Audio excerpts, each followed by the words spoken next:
Welcome, everybody. We are here for the school committee. Hell yeah. It's gonna be good fun. Fucking suck. It's going to be good fun. Yeah. School committee's fun. We had a lot of fun last time. How's everyone doing tonight? Here we go. We got Brendan here too. Brendan. What's up, Brendan? How are you? So what do you guys think? What are we how's this gonna go tonight? Terribly. We're here for non-vendetta purposes. Unless we're here for vendetta purposes. Yeah. I can't say who it was, but somebody actually came to my house today and delivered me this sticker. Wow. No way. These That's stickers awesome. are now circulating around the city of Worcester. That's so sick. We love to see that. That's great. That's so good. We're here. This is our second school committee stream. I know we told you guys that these were going to be subscriber only. Turns out we're not technically allowed to do that yet. We have to stream 90 times before we can do that, but we can make the chat subscriber only. So we have gone ahead and done that. So join in watching all you want, but if you are hoping to chime in and say if you're here for vendetta reasons, then you have to be a subscriber. So go ahead and click on our profile and subscribe to that. Well, if you have any issues with that, I know that we had a link before that was slightly confusing. We're working on a explainer for how to do that correctly, and we'll have to we're gonna do 90 1-minute streams. It has to be, you have to stream on 90 days is technically what the rule is. So 1-minute streams once per day for 90 days, and then Then we start locking people out. That's when we really become incredibly exclusive, and which is what we always wanted to be. We hate inclusivity, and we want to be exclusive. Inner circle, inside the circle, not outside the circle. Yeah. Yeah, it ain't a piss world. It's a piss circle, baby. Yeah. It's a very cool. No, we retired that branding because it backfired on us spectacularly. Anytime an election goes really that poorly, then we can't be using our catchphrases from that. So Cool Zone is retired officially and forever. So get your merch now, your Cool Zone merch now, because it is going away because I don't want to be reminded of it. Yeah, that was a really, really bad night. We don't want to think about it. It was a misstep on our part, a big misstep, but we're owning it. Yeah, and we're hoping that this will not be a misstep on our part. So it's gonna be a fun new adventure for us, covering the school committee streams that is not up yet. I'm at the Worcester Public Schools. Bill and I went through this last week. That was a nightmare trying to figure out where they're streaming, why they're streaming, where they're streaming. Right. Yeah. So I'm on the case, and I'm on the Worcester Public Schools Facebook page is where they normally stream the meetings. Mm-hmm. And I'm just going to have to keep refreshing that, I guess, until it starts, because the fun thing about school committee is you don't really know when it is supposed to start, because they almost always open up with executive session. Right. And so I'm going back and forth between that and the Zoom link to get. All right. We'll do what we have to do, is what it's coming down to. We are willing to do whatever it takes. In the meantime, I have been busting my ass on a reel that explains the Worcestery Council Theater 3000 program to somebody who doesn't know what it is. And it's perfect. And I think that I might actually just give you guys a rough version of it. Okay. So they're saying that the regular session starts at 6. So they just keep moving the goalposts on us, huh? Mm-hmm. This is ridiculous. This is ridiculous. So I think, can you do video overlays? No, you can't. You can do videos though. You can upload video clips. Oh yeah. And then the other thing in the present function, right? Right. You can do that. And then on the side in our branding, you can go to the video clip section. You could add a video clip. If you wanted to do that, it's a little harder to deal with. I would just do the present section, if you will. All right. This is gonna knock your guys' whole socks off, I think. It's in vertical because it's intended for Instagram. Cool. Yeah, we're cool dudes. You guys, are you ready for this? Are we ready? I think so. Ready to get a hype train going? Let's see if I can add this to the stage. Worcester Council Theater 3000.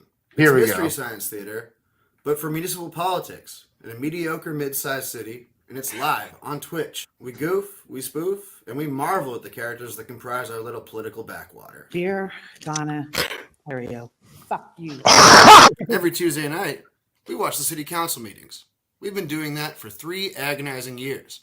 We enjoy the pain so much, we decided to do school committee as well. Those meetings used to be boring, but last November, Worcester decided to elect some of the worst people imaginable. To start changing things, I think is awful. And now the meetings are so much fun. You might be thinking, what the hell is Twitch? And honestly, good question. It's a place where people watch other people play video games mostly. The way we use it is singularly weird. But it's also the only tolerable way to watch these government meetings. Best way to watch is just make a Twitch account, subscribe to our channel, and tune in live. But the meetings go up on YouTube afterwards. We've recently made tiers for paid subscribers. It'd be nice to make a little bit of money off the pain we inflict on ourselves. Fun fact, if you have Amazon Prime, you have a Twitch subscription to give out, and you can give it to us. The Worcester Council Theater crew is a bunch of dirtbags. You have Brian O'Donnell from Woot Nanny Comedy, and sometimes Sean Connolly, which is even worse. You have Brendan Melican, a one-time serious political insider who's now addicted to Fortnite. You have Travis Duda, who produces the show and makes memes and smokes weed on camera. And you have me, Bill Shaner, a local journalist who is widely loathed. Join in on the fun. Give us a follow. Wow. But ding.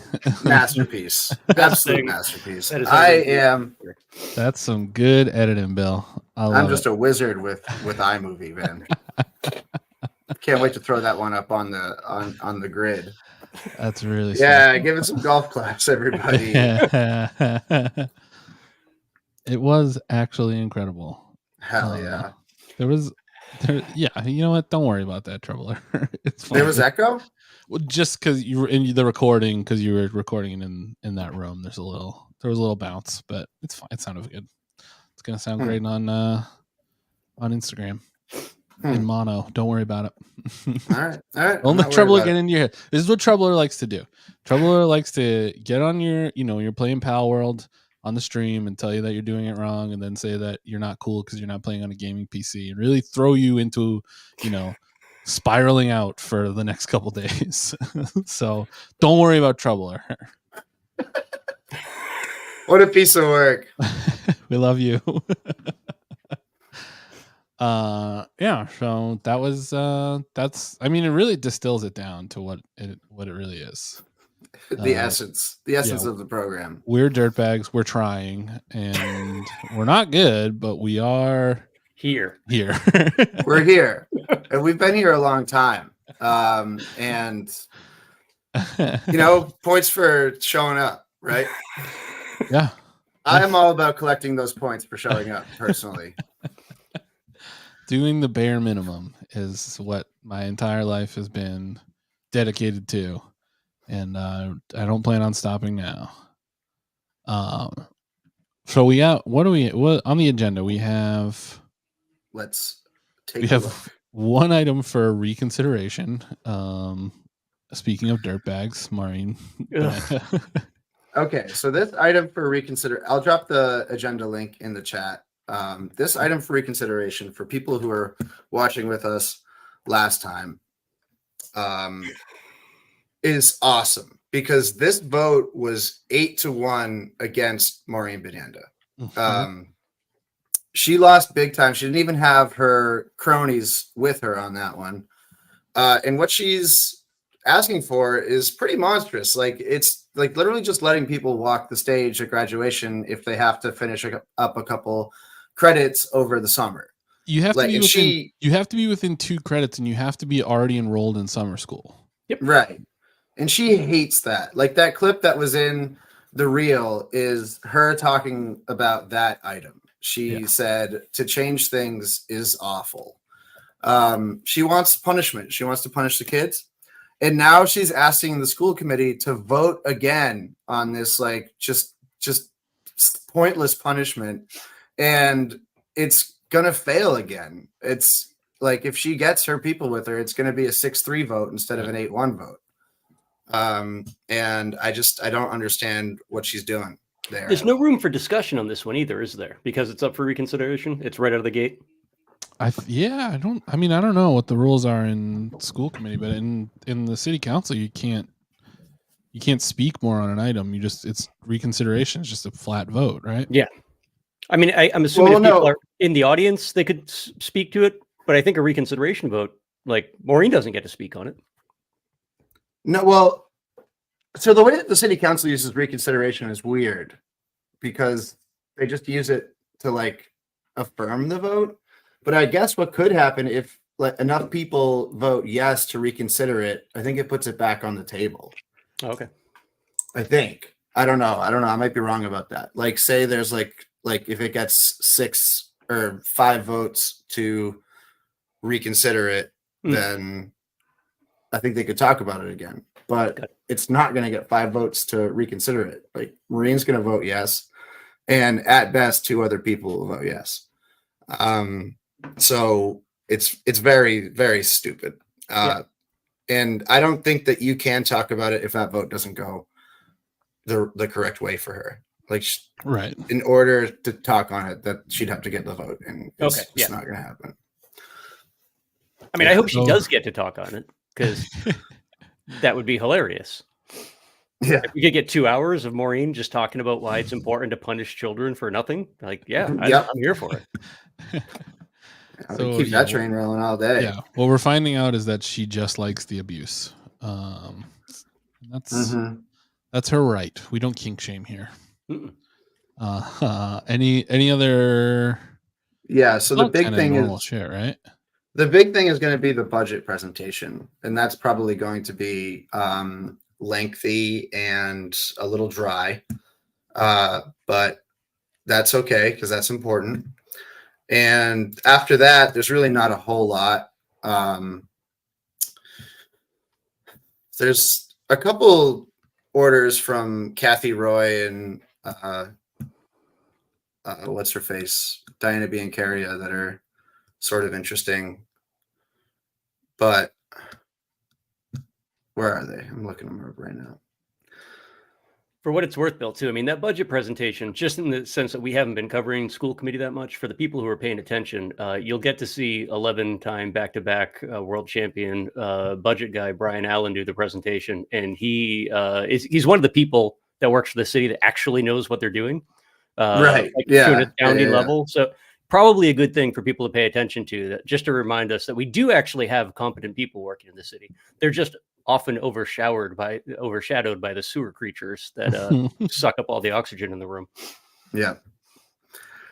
Yeah, and that's why we're even here. If the school committee was competent like it used to be, there'd be no point in doing this program. But we are here to just stare that, townie incompetence in the face and draw humor from it, which is pretty fucking easy. Because last time kicked ass. It was really funny. Maureen Bonenda ate shit so many times. It was just great. Yeah. So we have a couple orders here. Diana Biancaria requests that the administration provide an update on safety centers for elementary and secondary, which probably has something to do with getting costs back in school. Kathy Roy has another thing that has to do with getting cops back in schools. The Worcester Police Department Traffic Division to assess congestion at Quinsigamon Elementary School. That's a weird one. I don't think the school committee can direct the police department on anything, but that's fine, Kathy Roy. That's good for you. Binyenda has a request to report on the number of hearings for discipline policy violations and the number of students placed in alternative settings. Woodward Day, alternative programs, schools. That to me sounds like she's going to advocate for more punishment, which seems to be a running theme for her. And that's really it on that. Nothing else too crazy. But I think that the budget presentation will probably be the majority of the meeting. Party. It's gonna be a party. How many people do you think go into education just to punish kids who aren't theirs? Like, is that a normal thing in other districts, or is that just a Worcester thing? Again, no kink shaming. Just curious. That's probably the best way to sort of think about Maureen Bonenda, is that she's just there because she gets off on the punishment. It's awesome. I don't think she was this much of a fascist, but she, talking about well-liked. I think it was she's pretty divisive. As far as I know, from my limited experience. Not that I went there, but my friends did. She was well liked by white people. Yeah. Everyone else seemed to have recurring problems with her for some reason. For some very strange reason that's hard to identify. Non-white people have had issues with Maureen Bonenda a lot over the years. And there's no explanation that I can think of for why that is. But white people really like her and non-white people don't. Right.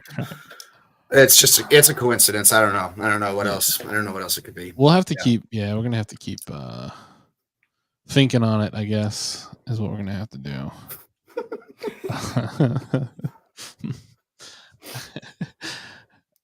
Yeah. I mean, I think when she was principal at South, it was slightly different. I think she got worse as or at least more open as superintendent. Yeah, yeah, and she has her people. You know, she's like a lot of the administrators and such sort of ride for Marine pretty hard. Yeah. Right. And that must be such a headache for the superintendent to deal with, you know, because I mean, Marine made it pretty clear last meeting that she's just straight up gloves off gunning for the superintendent, trying to find any line of attack that she can. So Right. Any worry that this wasn't going to be a revenge tour, or those concerns were put to bed. This is a revenge tour, and it's not going well so far. You know, she has 3 votes at most, Right, on anything that she wants to get done, right, on a 9-person board. So I do think that won't stop her, though. No, she's gonna try, and she's going to assume that she'll eventually break through. And I don't know. I mean, this is all just a tryout for mayor, right? Yes, she's definitely running for mayor. So, and she has, this is very true. Where is it? Yeah, that every single column that Ray Barriano writes, where it's like, people in the school district have told me, and that's like the sourcing for his claim. It's literally just Maria Bonenda for everything. Yeah. Yes, that's actually an interesting thing to game out. Like, that vote would be close to reinstate cops in the schools. Right. You got your 3 votes in Diana, Kathy, and Maureen, and then Alex brings it up to 4. I don't think Molly goes for that, honestly. No, I don't know about that. But Joe Petty could end up being the deciding vote if Molly took that position, which would be very interesting. He'd have to be like the 6th, or hold on, wait. I'm using city council. Yeah. I'm using city council numbers. Yeah, Joe Petty could be the deciding vote if it's those 4 and Alex, those 3 and Alex, and then Joe Petty would be the 5th vote that puts it over the line. He'd do it too. Yeah. So yeah, it's certain stuff I think is gonna suck and be painful, but for now, hopefully, everybody holds the line against her, because she's the worst. Yeah, we will see. That's what makes it fun to watch. Did you guys see that city manager Eric Batista is now on some sort of like state advisory board for housing? Yes. How do you think he got that job, Bill? Did he have to sell? Did he have to sell Ed another condo? They did a global search. He just put out a very, very long statement on Worcester 311, which is apparently off to a very bad start.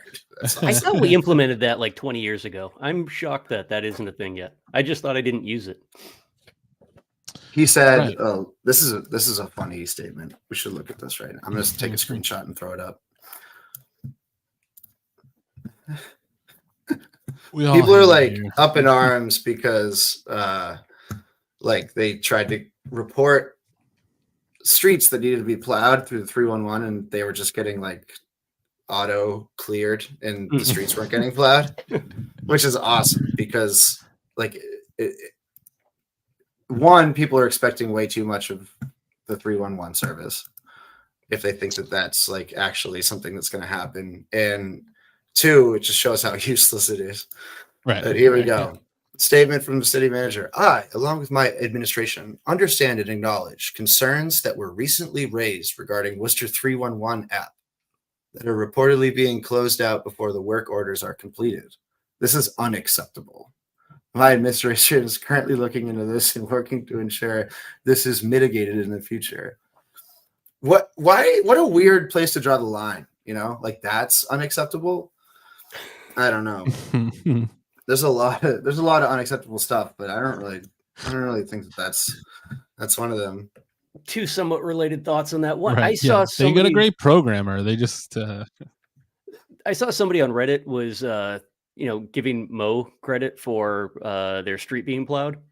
Just for anybody that's out there from Reddit, if you think a Worcester City Councilor has any impact on snow removal in the city of Worcester, please just stop now, pay a subscription, and join us. You'll learn some shit. The other thing with the 311 app, I mean, that has been around for so long. I'm not even sure people remember that. I mean, it started as actually like 311, like it was a parallel to like 411, 911 phone numbers. Now it's an app. Like I thought this was a thing that we did years ago, and it's still just kind of languishing out there as this barely functional tool that people are depending on. That was a Rick Rushton project. That's how long ago we started this whole thing. And it's still useless.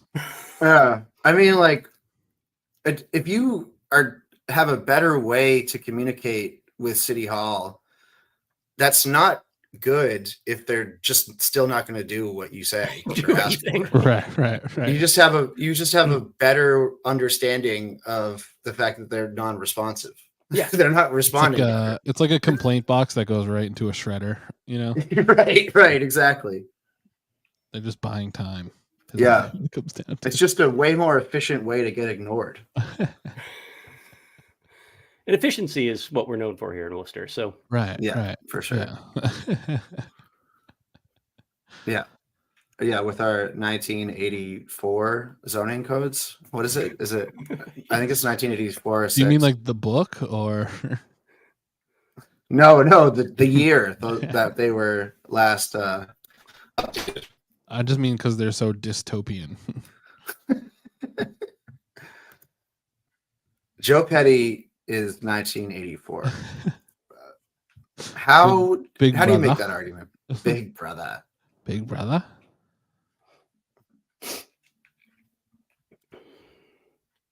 That is fun. Yeah, it's like it can become a cool, like, I don't want to say less toxic, but differently toxic, like like those neighborhoods, the neighborhood sites. So, like there's like a next door angle where you can see people arguing. I think you can see complaints. Stuff? You can see like you can see like vlogs of complaints. So like by the region, so you can see like someone's complaining about a fence or snow getting put on their yard by their neighbors, sort of stuff. Yeah. All right, I definitely have to check this out now. My fucking neighbor's a loser. Can the city put him down? If there was a call-in line or like a suggestion box for Worcester neighbors to like get the city to euthanize each other, it would be so widely used. Like people would be reporting each other nonstop to that. Almost every car I see. Yeah, get rid of them. Send them to the camps. They annoyed me. Yeah, you can volunteer your neighbor for work camp duty. We have a gulag in Leicester. That's awesome. Yeah, like this is like America 2050 type stuff. Right? But it's just it's modern warfare gulag. You just have to fight your way out of it so you can respawn somewhere and start commenting again. Yeah. Which if next door had that, it would be awesome. Tom Matthews hands you a knife and he says, "Good luck, brother."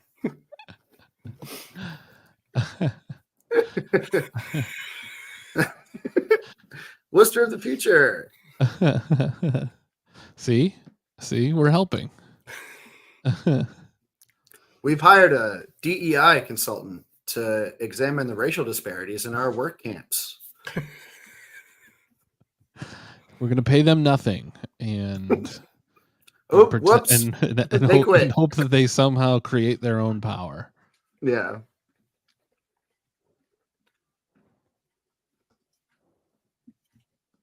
When you open it, it says there's 484,000 issues fixed, and just all of them aren't. That's awesome. Like, it's definitely just somebody in City Hall whose job it is to like maintain that thing, and they're just clicking through everything without reading. Resolved, resolved, resolved, resolved. And they're gonna get a talking to. It's like when I used to work at Starbucks and you get like a long drink line. You're like, if I just throw all these cups in the trash and pretend it was an accident, then I'm buying myself some time and we have to restart.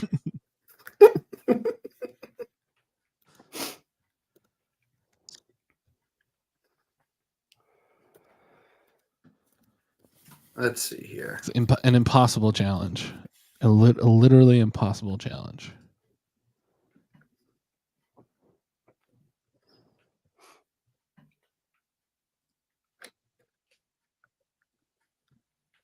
What else has been? I haven't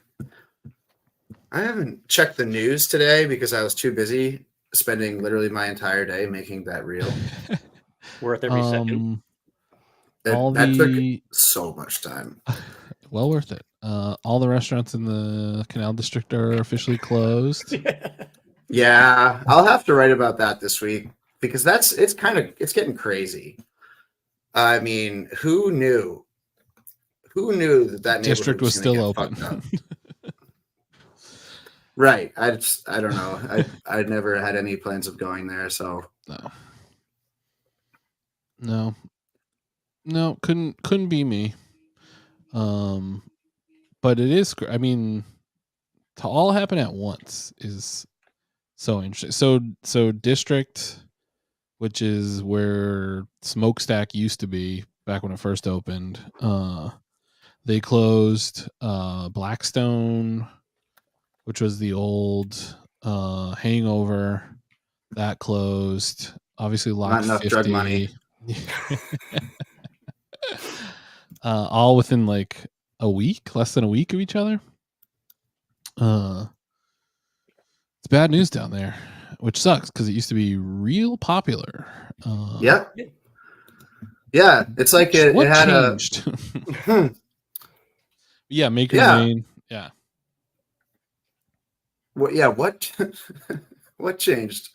What changed? But from when that was a very popular, thriving, and growing destination to now, when it's dying. It's almost like everyone who said that would happen when they approved Polar Park were right, and the city didn't listen or care, and nothing we can do about it. No. Oh, here's some unrelated news. Report: Worcester median rents rose 7.6% in 2023. I cannot wait to start Fitchburg Sucks and I Love It in a couple years. Yeah, it's a good thing that my income went up 7.6%. Oh, Yeah, wait. Yeah. Oh man, that's awesome. Good. Everything's cool in good times. I want to circle back to that. It was, I mean, listen, we knew for a while they were building the ballpark down there. Some of these places opened, and I guess you can make an argument for them. But once, I mean, you had to know, like, people had to know what the ballpark was going to be, which is, if you go to a game there, it's just thousands of children, like, right. And there's nowhere down there that's friendly to children except for that Bay State place at the hockey rink. So everyone goes to the ballpark and then goes to there, or goes there and goes to the ballpark. Nowhere else is like kid friendly at all. Anyone that was was a kid restaurant, but like somewhere you could feel comfortable bringing your kids, I think would be a no brainer. Like there was never going to be like a Lansdowne Street situation with this, right? Like people aren't getting sloshed and then going to see minor league baseball like they are in Major League Baseball. Right. Maybe we could get Maureen on the ballpark commission and she could punish all the children. They would stay home and it would revitalize the entire area again. Really good idea, Brendan. Wow. Maureen Bienenda's kids pay double proposal.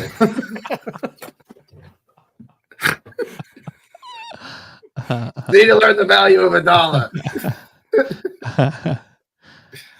Isn't it crazy when like they used to have like promotions like at Ground Round? It was like kids pay what you weigh, and I had to pay extra for it. It was more expensive than the regular meal. It was horseshit. Now that would never fly today. Kids are too fat. You'd never get away with kid pay what you weigh. Yeah, parents would be losing money on it.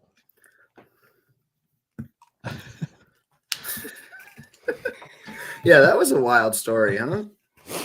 Poor Marco. Just the perfect vessel for that to happen to, as far as like how could they possibly like dude, he's just a nice man. At the very least, he's a nice man. Let him in. Yeah. Oh, I just like City. just imagining him having to like argue that it's a public meeting and just like some dickhead's just like, no, it's not. No, it's not. Holding a Candy Merrill Carlson sign for some reason. He's got his editor on his phone and he's like, hey, they're not letting me in. The editor's like the editor in Spider-Man. And he's just like, you get in there. You get in there right now. You're supposed to be there.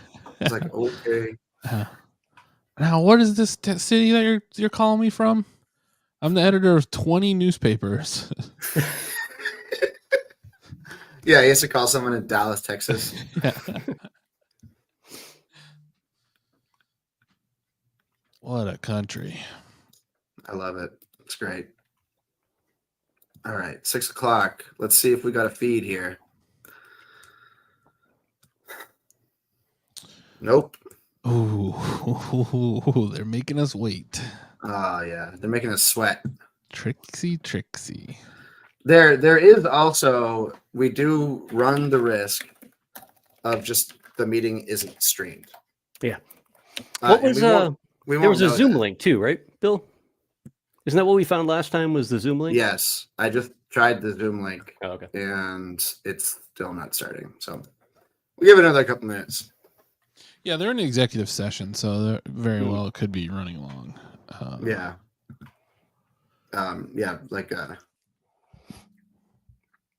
Which is really a sort of an intervention as they try and explain to Maureen that she's not actually superintendent anymore. And she's just holding the American flag from the chambers, trying to stab people with it.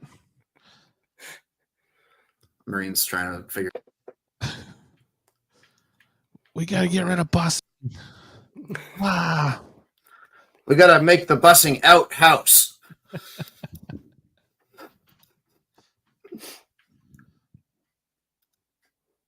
I wonder if she'll eventually, like, for humor, will murder one of us. Do you guys think I mean, for parody purposes, I could see her considering it. In a comedy sense, do you think that she is rageful enough to try and murder at least one of us? For parody purposes, I think that she might consider hiring somebody from a certain notoriously corrupt union that she's, for parody comedy purposes, very close with, for comedy purposes, rough us up.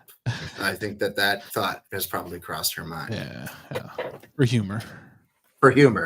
In like a video Just game. for fun. In a video game type scenario. In an alternate universe, a fictional universe. You know what I'm saying? You do executive session at the end. Right. You don't do it at the beginning. Right. Yeah, It's very I don't disrespectful to us specifically. Yeah. We could be playing Fortnite right now. We could, and I'm surprised you're not. I am. Honestly. I just have it off on the side over here, Bill. That's awesome. I mean, I can. You're bring hiding it it up if from you us? are. Yeah, bring it up on the screen. Why not? While we I'm not wait. hiding it. It's might have a little problem. Oh, a little guy, a little Fortnite. Well, we can, we have Where- transitions where- and everything here, Who are That's you awesome. running for an avatar right now? Was that Uh, Snake? Solid Snake I saw? I do have old Solid Snake. Cool. He doesn't have an ass. We talked about this a while back. When they announced that he was there, Brian, I think you were the one who pointed out the complaints that people had that Snake had no butt. Right. And it's true. Yeah. It's not It's ridiculous. it is not fair. It's not my Solid Snake. Not my Solid Snake.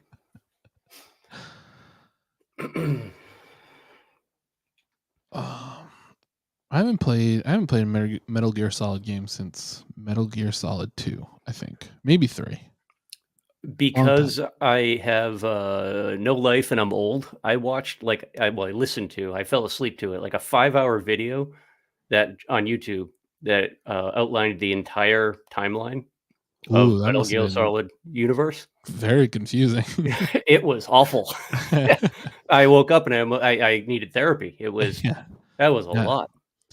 Yeah, Kojima's a psychopath, so it gets real weird. A lot of clones. A lot of clones. Yeah. It's, good games though. I used to love sneaking around in that cardboard box. Well, now the cardboard box is in Fortnite. That's exciting. Yeah, you got both your invisibility, your camouflage little grenade there that you can go invisible, and you have a cardboard box. Amazing. I did see a couple previews. Kojima is very cool to follow on Twitter because every night at around it's like 2 a.m. our time, so whatever time that is local for him, he just tweets 1,000 tweets at a time, and he shares, he tweets, he just goes off for like a block of time. Just the entire Twitter feed is just Kojima. So I saw a bunch of Death Stranding stuff. Now I haven't played the first game. I have it. I just haven't played it. But I know basically the story and the whole deal. The previews for Death Stranding 2 look like they have nothing to do with Death Stranding 1. At all. They look actually kind of like they have a lot more to do with like Tekken, I guess, than Death Stranding. So I'm pretty excited to learn more about that and hopefully play both games. After I beat Rocket League. That's my goal, I think, is if that's possible, I'm going to do it. You're going to become a supersonic legend. That's all I've been playing lately. And I get so mad at my teammates for being bad and for clearing it towards the middle of our own goal. What are you doing? Toxic, dude. Don't get toxic. I just sometimes I want to turn my mic on so that I could just tell my teammate, you stink. Yeah. You stink, you loser. I am a big fan of the passive aggressive wow. Wow. Employing the wow is good. Yeah. It lets them know. 3 swear chats, the swear like symbols. I usually do when they do something that displeases me. It's a good time, but I'm getting pretty good at the game. So You flying yet? that's the one thing I'm not great with. It's tough. It's real tough. It's so hard, and people that are good at it, good for them. I'm also playing on Switch, but for the most part too. So it's really, really hard to control as compared to other formats. So if maybe I'll install it on one of the other systems and really get into it even more. I've had my Switch since it launched, and it's a confusing console, right? Because it's probably the best console in the market, but it sucks at everything. Yeah. It's tough. Like for something like that, for Rocket League, it's really tough because the controls are. Yeah. It's analog. The gas pedal is analog. And binary essentially. It's a button. Yeah. So it's but hopefully soon I'll have a job and I won't ever play a video game ever again. Oh, don't say that. That's all I'm hoping for. It's not what I want. It's what I need. What do you think they're talking about in executive session? It's Rocket League. Rocket League. Yeah. Yeah, Marine Banana is bragging about being gold ranked, gold 2, and Monterez is like, "Oh, that's cute. I'm plat 3. Do you want to try 1-on-1s sometime?" Which is basically exactly what happened at the last school committee meeting. Yeah. Marine was like, "I got this. I'm going to win this game." And then Monterez did a flip reset and just dunked on her ass the entire time. Yeah. Just flying through the air dribbling. Dude, infuriating. When somebody's clearly good at air dribbling, I just hide in the goal and hope that they don't notice, and that I can get an angle on their shot and epic save it. I realized I've been playing a lot of Rocket League too. I've realized that there's nothing more infuriating for the other team to just constantly be blowing up their cars. Yeah, they hate that. Yeah. If you target one person, especially if it's a good person, like you can just effectively take them out of the match. They get so angry if you just are constantly ramming them. I love that. I love that.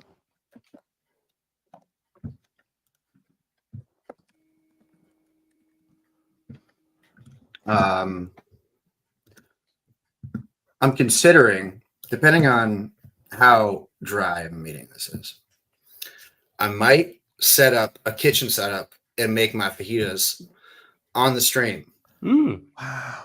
Sizzling fajitas? Have a cooking show to be sizzling. The whole restaurant is turning their heads when these fajitas come off the range. And me, I'm 12 years starving. old, orders them and burns his fingers. I can touch that. I can touch the cast iron. You calloused? Yeah. This guy's a real kitchen worker. I don't know. I've totally lost my tough guy fingers. My tough guy fingies. No more. But when I was 12, I would look at the cast iron and be like, I think I could touch that. Just get like real close to it. Me, I'm built different. Yeah. The regular rules don't apply to me. My friend is a welder, and he can just like hold a lighter against his hand and like not like. Wow. And he would be funny at parties. Like people would like, we'd make him do it, and then people would be like, "I'm tough. I could do that too." And then just second degree burn their hands. So sick. Yeah, I love toxic masculinity. It really works in your favor sometimes. Oh, this is a great question. Let me get a poll going.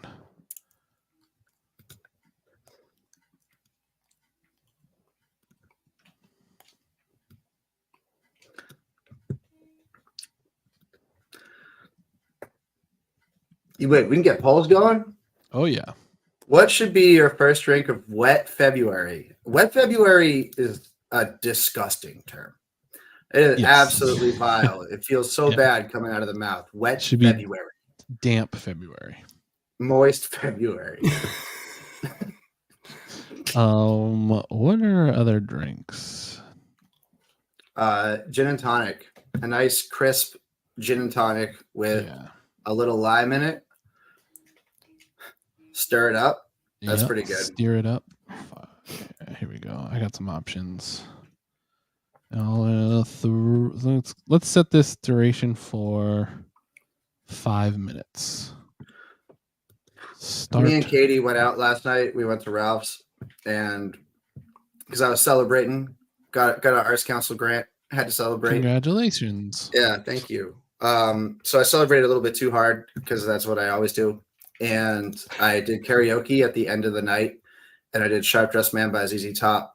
And I pumped up the crowd by saying, "You all are a bunch of ZZ Bottoms, and I need you to be ZZ Tops." Which is a pretty unhinged thing to say, but everyone loved it. Oops. I love it. I loved it when you texted it to the group last night. I loved it. Did I? I love it now. Yeah. Oh my god. We were texting at 2 a.m. That's bad. I'm not going to look at my phone to see what else I texted to anybody. Well, I was texting you guys about a Twitter beef that went down, a Worcester Twitter beef that went down yesterday morning, and And then you said, "Not my business. Have fun," which I thought was really, really awesome. And then you said, and then you told that story, and That's it sick. made my heart sing. Which one? Yeah, I love yeah. It's Worcester still, Twitter is awesome. I'm Oh, so amazing. glad that it's still around. it was, yeah. There's a little bit of an argument between Ben White and Jack Murray. You know, the Alien versus Predator of Worcester Twitter arguments. Yeah. Sally, what's the other one? Oh yeah, if there's more, then I would love to hear about it. This is a tight race right now. We got 3 votes for a gin and tonic. We got 2 votes for just drinking Fireball. No one wants to drink a Manhattan, an old fashioned, or a daiquiri. But those are good drinks, so don't sleep on them. Red Metro was negging. Oh yeah. I saw some of that. I put the link in the chat as well if you wanted to follow that. We're neck and neck. Fireball is pulled even. Is there anybody in the comments that would be willing to admit to having bought one of those party buckets of Fireball? Oh, I'll admit that. That was Oh, yeah? my dad's favorite Christmas gift he ever got. Fascinated by those. What about I was the yard of them? The yard of nips. Those are always fun. I got a big candy cane of them one time. Yeah. And I was very jazzed. For a while, as a joke, for every like party or gathering, somebody would bring like not a pint, but the next bottle up of Dr. McGillicuddy's, and then as a group, you couldn't stop once it got open. We couldn't stop drinking until it was done. So you can drink as much or as little as you want, but it had to keep going around the circle until the bottle was done. And let me tell you, don't miss those days. Do not miss those parties. I miss the parties. I don't miss that part of the party. That's just cruel. And then we would say a doctor a day keeps the doctor away. Which we're stupid people. So. Oh yeah, I know this. I have also come across this guy. This is a good guy. I'm gonna try to find him right now. This is one of the best ones of the like 23 following 23 has 2 follower variety, like little spam bots. This one's good. Oh, this is getting interesting now. We got 1 vote each for daiquiri and old fashioned.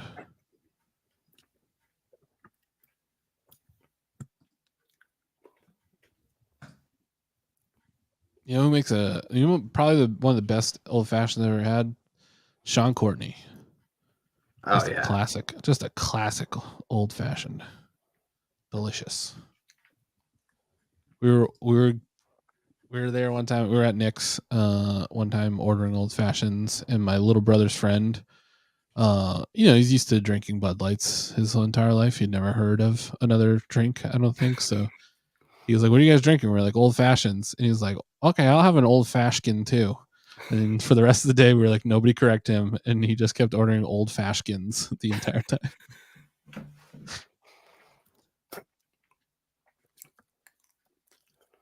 interesting. Red Metro has 2 Twitter accounts. Okay.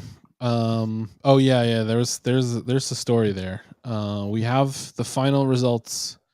Everybody tied at 3 votes each are gin and tonic and Fireball. And so, Camber, you have to drink both of them together in a glass. Oh, First drink of soaking wet February. tough roll. Soaked Tough February. roll, Camber. Soaked February, drenched February. Drenched February. One of the accounts is the original account that they lost access to, because the new account started tweeting immediately after, like it picks up where the other one left off. Now, some people think that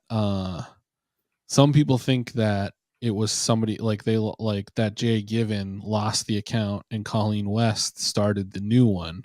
And I think but I don't know if that's true. I think they're in cahoots, but there's a day where one ends and the other one starts. So it's just a lost password situation.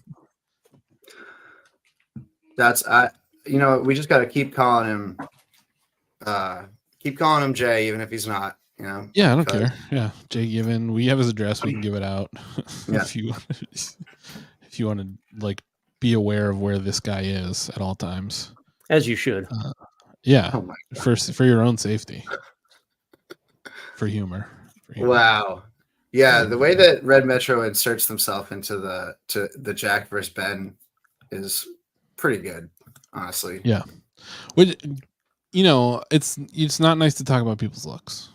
Okay? Unless you're saying nice, sweet things. Right. So stay out of it, Red Metro, you meanie. Yeah, also, meanie. Also, whoever it is has no basis to be talking. No matter who's running that account. Yeah, either one. Woof. Woof. Girlfriend. Woof.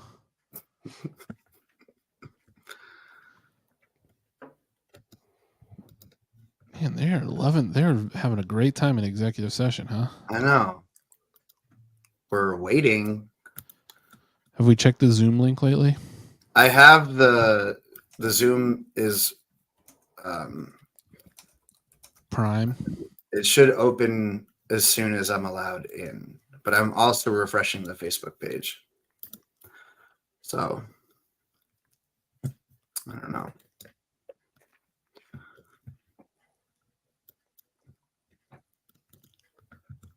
You know what I'm gonna do? I'm gonna tweet a Red Metro Worcester. Come on the stream.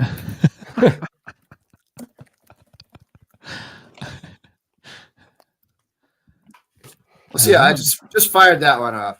We'll see how it goes. Red Metro Woo, come on the stream.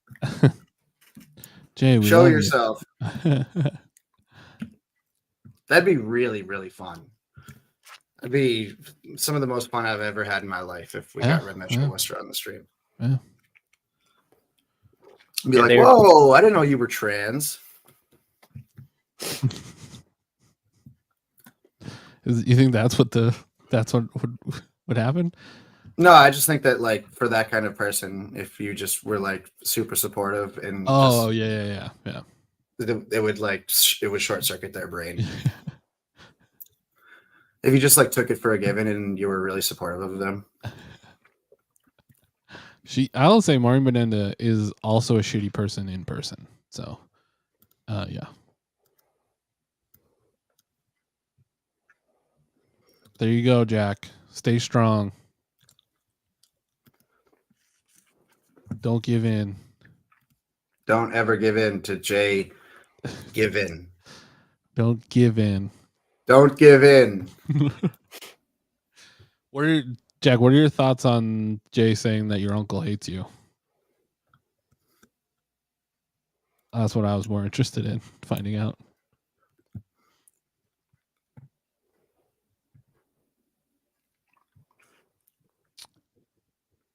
Honestly, more.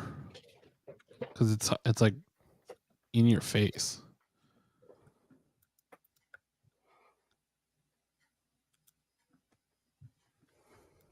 Oh no, wait, this is not shit. It didn't like highlight. Oh, does that mean you're blocked? No, I can't be That blocked. can't be right. They are definitely still in executive session. Yeah. What are they talking about? Oh, I just did it wrong. That I do not know. I don't know. Do they have to say? Probably talking about us. I think open meeting law, you have to at least stay while you're in there. But I didn't see that on the agenda, so that's interesting. So I got an offer. I'm signed up for all like the extras casting and all that stuff. Partially because if there's ever an opportunity, of course you do. It's free money. But also I just like to see when people are doing stuff in productions. And I got an offer for one. They're doing a reality shoot for a show or a video of some kind. It's a cannabis cocktail party and dinner event where you pretend essentially to be high and talk to other party guests about marijuana and cannabis. And they're paying $500 to do it. And I think I should just pretend that I smoke weed to do it. But I really don't want to talk to people that would also say yes to this thing. But I need $500, so I'm really struggling with this. That's a tough one. Yeah, That sounds like maybe the worst event of all time. yeah. And I don't know, but I mean, you could pull it off for sure.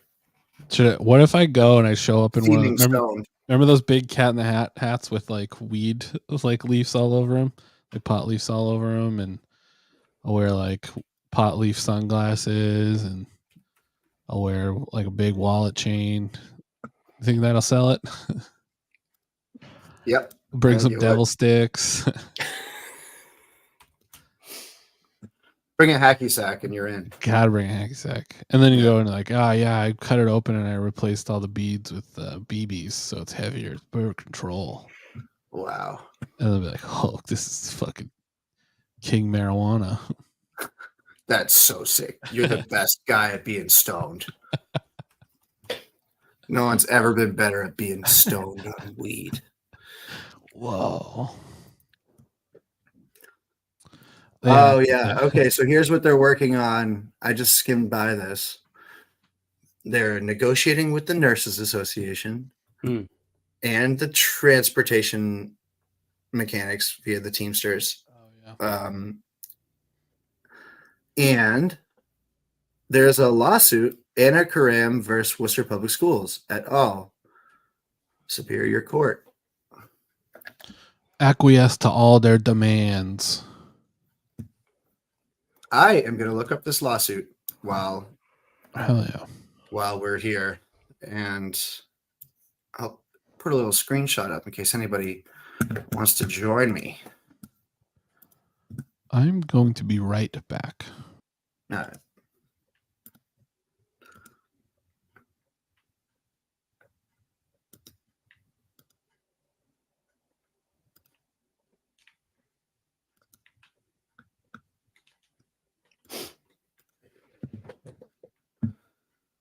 All right. What is this? Anna Karam. Let me see if I still have my handy dandy Superior Court case lookup thingy. That's the official name of it.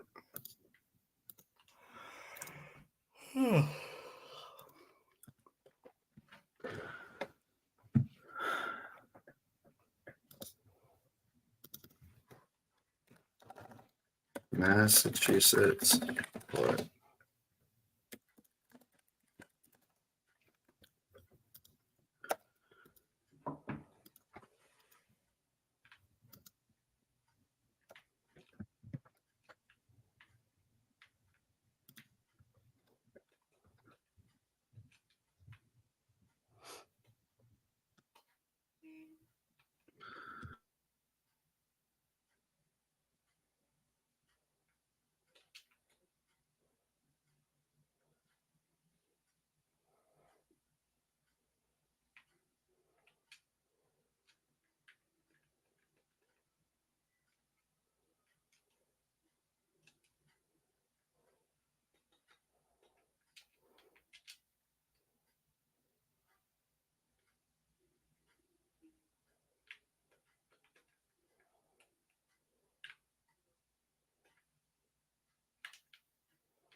The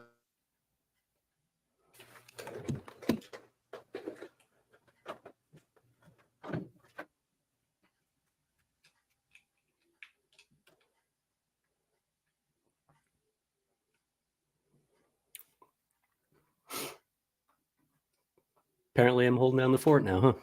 All right. Well, we'll just play Fortnite tonight. Fuck school committee.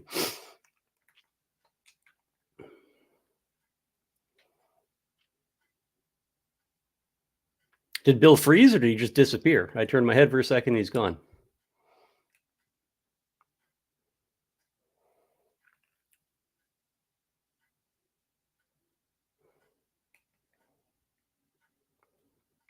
Froze and disappeared. Okay. Well, Bill, you'll be missed. Oh, there he is.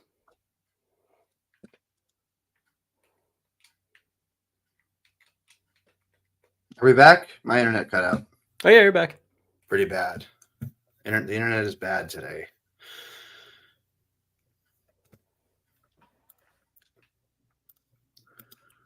It happened as soon as I tried to get onto the Massachusetts court registry.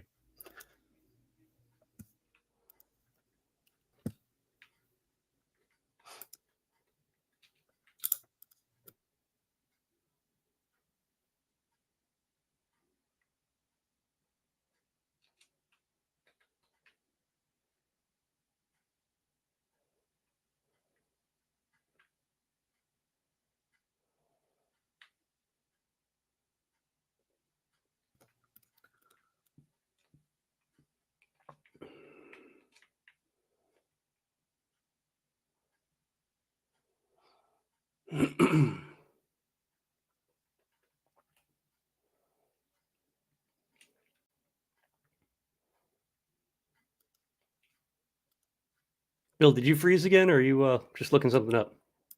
Yeah, I froze again. My internet keeps cutting out. But I'm on wired internet, so there should be no excuse. Fucking Spectrum. Yeah. Yeah, it's not a router thing.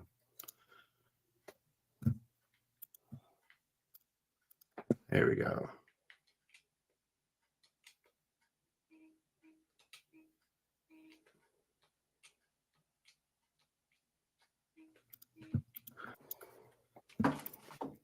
So, Were there any details on that case? Oh, there's the case. I see it now. yeah, I can't open that link.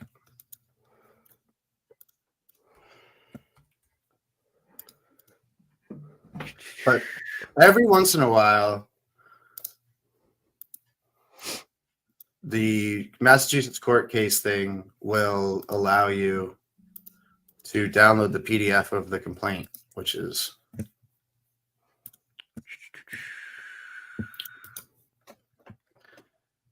That's what I'm trying to grab now.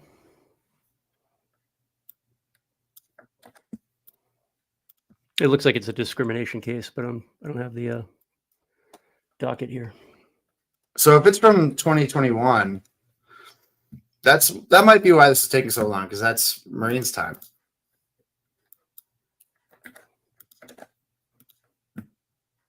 Right? Yeah, she left in 2022, I think.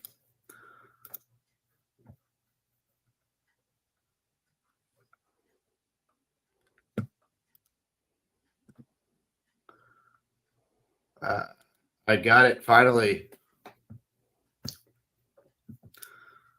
All right. Let's see if I can get the docket. Oh, wow. Yes, I can. Haha.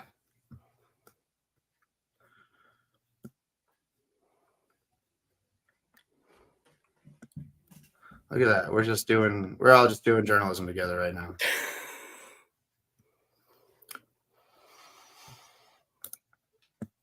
Check this out.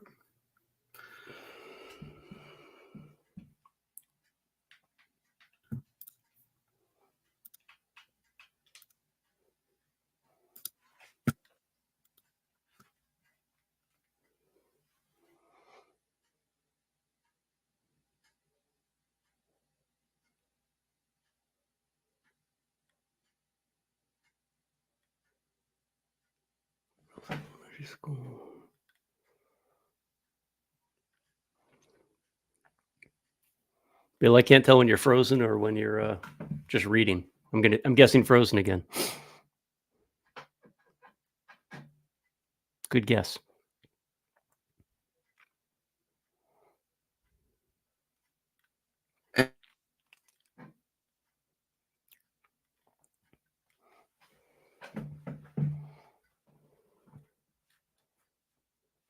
Anagram versus the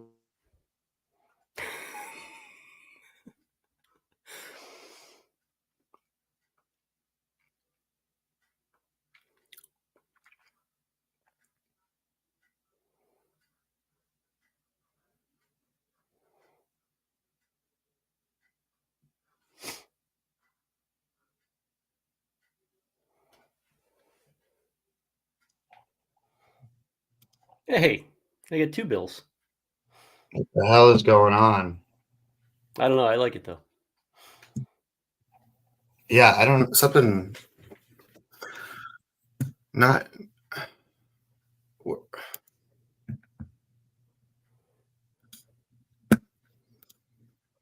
So my thing crashed on me, Yeah. and I had to reopen it.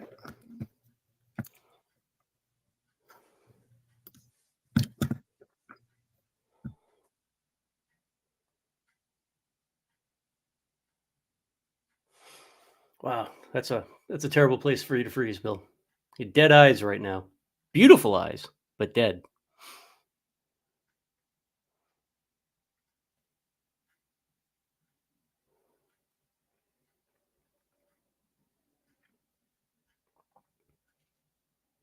Yeah, I know. My internet seems fine. Could probably handle a couple more computers. It would be nice to have the company too. Does get lonely up here. Wow, my internet is exceptionally bad right now.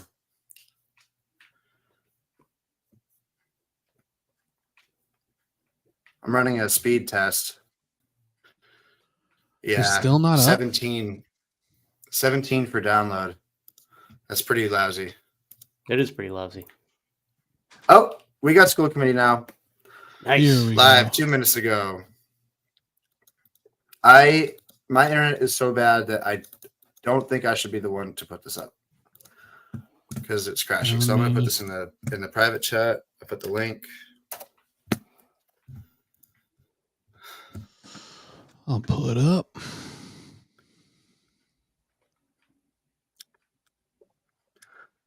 And then I am going to reset my router or something because this is not going to fly for the rest of the program.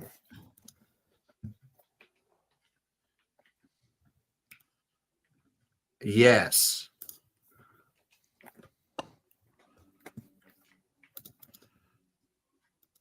They did not take up the reconsideration, is what I just hear. Decided it was stupid. They decided it was a stupid idiot thing to do. All those in favor? Opposed? So ordered. 1 second.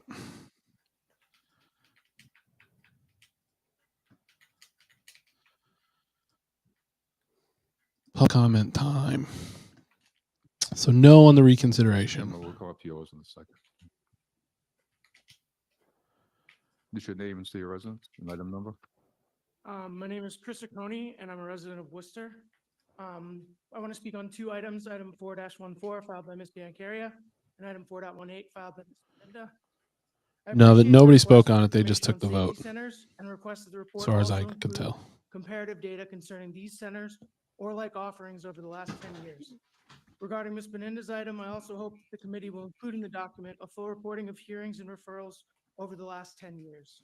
Before public 10 comment. years Yeah. ago, Can everybody was in a hear? vastly different Can you guys place hear with it? respect to school Yeah. discipline and the related issue of school safety. Reports by the Latino Education Institute and UCLA Little found louder, that you Worcester was got an outlier both in the number of students disciplined and in their demographics. This unfortunate situation not only affected school climate, but also the immediate and long-term outcomes to students and this community as a whole.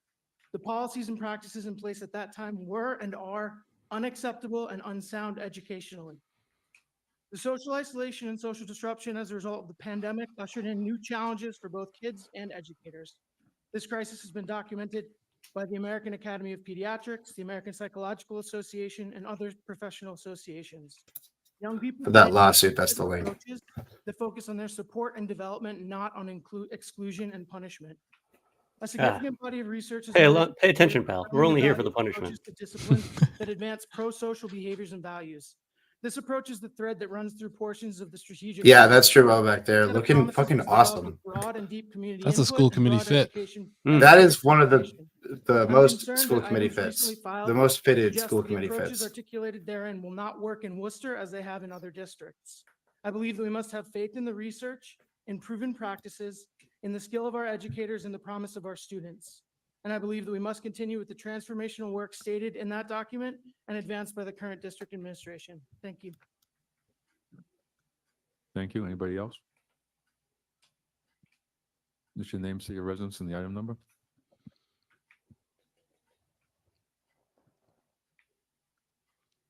My name is Barbara Mudd. I'm a resident of West Boylston, and I am co-chair of the Worcester NAACP Education Committee.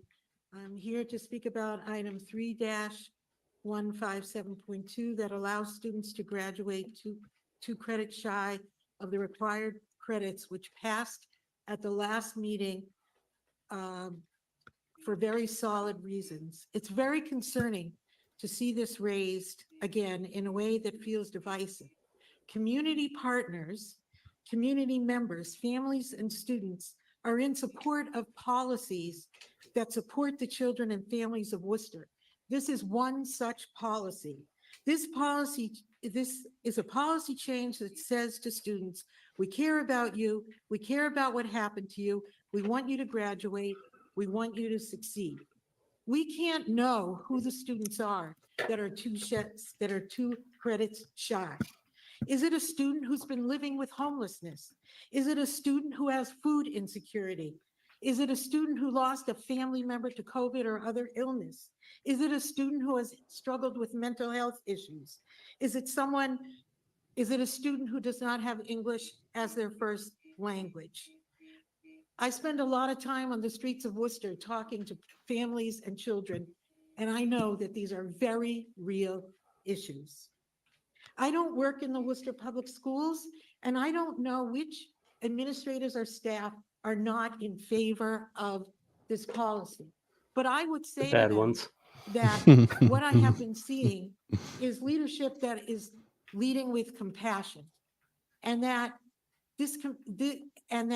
they need anybody who is not. I wonder if supportive Maureen it will say needs which of to the rebuild this. administrators I that hope that tonight we can she do means. we can do the right thing. It's hard once for you again, guys to see. and that There it are can be 50 people unanimous, watching and the that not Facebook a lot of time stream. is spent on a policy That's that crazy. is so It's supportive. I think it's to the Maureen students- Benenda's little to incel the army. students of Worcester. Okay. You know, there were a lot of We gotta people get asking them me over too, it. Brian. All set. There was, Anybody yeah, else? there was, yeah. I thought it was just. 2 weeks I ago. thought maybe it was because it was the first one. But I'm gonna hard to post the link to ours. Come My watch. name is Aisha Patel, and I'm a Worcester resident. I'm Come watch it commenting over on here, item but cooler. 3-157.2, which allows students who are 2 credits shy of meeting requirements for their diploma Wow, a to lot of I received my bachelor's in economics and international chatter relations generated by from this. Lehigh Good job, University Maureen. in 2020, Yeah. but I walked at my graduation Can't ceremony wait to watch a you full eat shit year again. before I received my degree. I had experienced a severe mental health crisis during my time at university, and I needed a 5th year to complete my bachelor's degree. Walking at graduation with my peers meant the world to me, and it was a source of encouragement. This was at the university level, so I believe it would be far-fetched to accuse this type of policy as the type of spoon feeding or not holding the students accountable. I merely walked at graduation. I didn't receive my degree. Many of these students in the Worcester Public Schools have gone through events that people in this room cannot even imagine. Allowing them to experience a milestone with their peers serves as an encouragement to complete the mere 2 credits left to get their degree, and definitely does not enable any sort of slacking off, as some punitive-minded people would like to put it. We as community members should be compassionate for several reasons, including the fact that punitive measures are simply not effective. They do not help students succeed, period. I hope all school committee members keep that in mind today and always moving forward. Thank you. Hell yeah. We'll close that part of the meeting. The stupid part. Hmm. Now on to the other stupid part. We have a public petition by member Kamara, former member Kamara, after appropriate Bingo. communities consultation, to redesign the Worcester East Middle School into a full-service education, innovation, science, technology, arts, engineering and math school and components of the Worcester Public Schools Spark program that include project-based learning. Is your name, say your residence, and Yes. So my name is Gemma Kamara and City of Worcester on Port Street. It's a pleasure to be in front of all of you here tonight. I think we all know why this Such is so important, a right? sick Because over the outfit. past many, Holy many shit. years, even in the city of Worcester, looking at the census data and all the data you can talk about, Think I can there is rock a great glasses like that? divide with regards Yes. to the education, right? In Okay, public health, done. talk about Sold. where you live, learn, work, and play. All of those impacts your health, and education is a very important indicator. And that is why it is very important that no matter where you live in the city of Worcester, that there needs to be equitable stands in terms of education. So I have had the opportunity to not only live in Worcester, but I was educated in Worcester, and I work in Worcester, serve in Worcester. And I live in an area which many of us know about is the Grafton area. We have elementary schools, middle schools, we have high schools. Over the summertime, even past, I knocked on over 7,000 doors in the city of Worcester, and I talked to so many parents about how can we make that district, which we all now know it's called District C, a place where people can thrive. And So our sad. public schools is one place that we can start to make these changes. When you look at Roosevelt Street School, a wonderful model school, so much is going on there. Our other elementary school, Rice Square, and of course you have Grafton Street. I know that that's not part of the District C, but I'm trying to paint a picture here. When we move now to the middle school, we have Worcester East Middle. A lot of families that I've spoken to talk about either sending the kids out of our public schools into private schools or other schools. So we lose our students, even though I don't know what the data looks like, but we do. And over the summertime, a lot of parents talked about how can we really make Worcester East Middle the place, the beacon of education in that specific area, so that there will be pathways from our elementary schools into our middle school, Worcester East Middle, and then they can now branch off to all the wonderful high schools that we have, and we're going to be building a new one soon. I really asked this committee to, and I talked about this with the superintendent, I've talked about this, many, many times here on the committee, but I would appreciate if we can look into how we can better equip Worcester East Middle. I was excited for the superintendent's ideas on the Spark program. So we know we have project-based learning, which is a practical thing in our city. And I understand that there are, avenues to grow in that program. And I'm just asking that this committee look at the data, look at the immigrant data, because one of the things that I asked for before I left was where all of the migrants, where have they settled? Yeah. The data proved and showed Joe that was on a school lot of committee them for the have past term, they're 2 terms. They're living in that And surroundings, the then Grafton Street and the lost to surroundings. So Dieta how can we Biancaria strategically by leave them like with the East a Middle handful that, of votes. And Dieta Biancaria hopefully also does used to be not, on the school committee, and lure she's people from the not worst. sending the kids there. Yes. But even Such a with bad the trade. building It's one of the sector, worst they're still trades having quality programs. in the election. And I honestly. remember, back in the day, like they did have a wonderful program. It was like the science program. A lot of people talked to me about that. But I would really appreciate Yeah, for the this is entire administration, unfortunately and exactly what all the happened. school committee members here to really look at how we can equip Worcester East Middle so that our kids can thrive. thank you. Thank you. I'll send that to Keisha and Maureen. All those in favor, opposed, so ordered. Yeah, that's the Agenda depressing committee thing to is work that together fiscal you year have to 24 work preliminary so budget hard estimate to and school overcome just committee like the priorities. townies get the townie vote, Oh, hey, Brendan, nice shirt. Look at that. Superintendent. Yes. Well, good evening, Just everybody. noticed Through that. the chair. So tonight is our first. What shirt is that? Sharing of The best shirt. preliminary That's the estimate Worcester has a of dome the over budget it, so for the next God is not school year allowed as in. it came out from our governor. Sure. Which you can As find we it. Bill's listen painted up Big to Cartel. Ms. Allen share, we do recognize that there Look are how some beautiful challenges that it we'll be is. facing for this next Glorious. school year. We have already started looking at ways So to sick. rectify some of these challenges.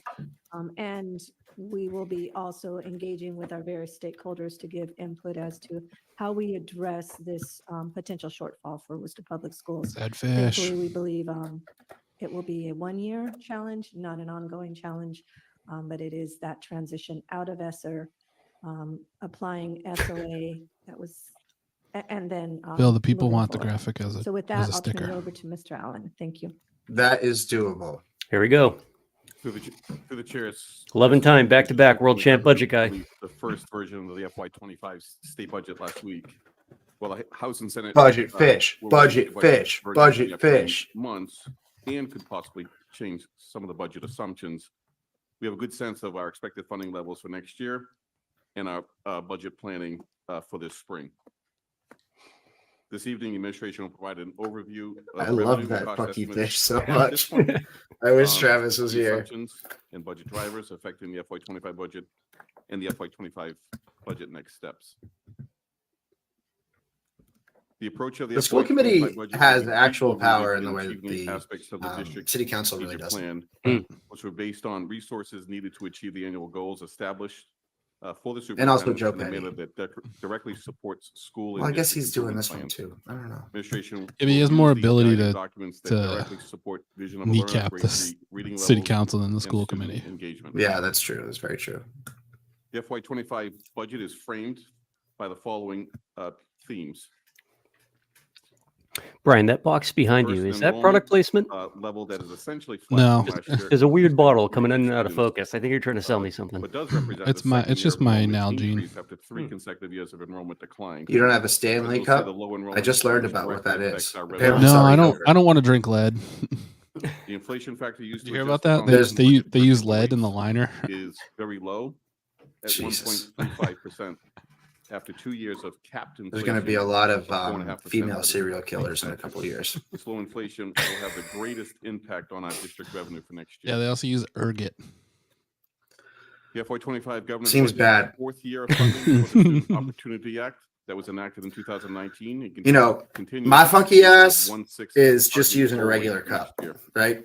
We expect to be fully Like, phased in by SOA. it's just by a cup, FY27. right? Oh, The FY25 budget reflects the full phase out damn. of Bill's old federal school. ESSER funds. I'm after old this school. summer. I'm drinking out of The ESSER any funds have cup been that's used to available. Support the district Student Opportunity Act initiatives, as well I as do not expanded discriminate. summer and after-school programs, technology, maintenance, HVAC upgrades. We have also used ESSER funds to reserve positions during the enrollment decline, which we've called hold harmless funding. The FY25 budget, as with all annual budgets, despite any budget challenges, will need to reflect new staffing in certain areas, resource changes, and new district initiatives, such as the opening of the new Doherty High School, emerging student and school needs, and adjustments based upon enrollment shifts within the district.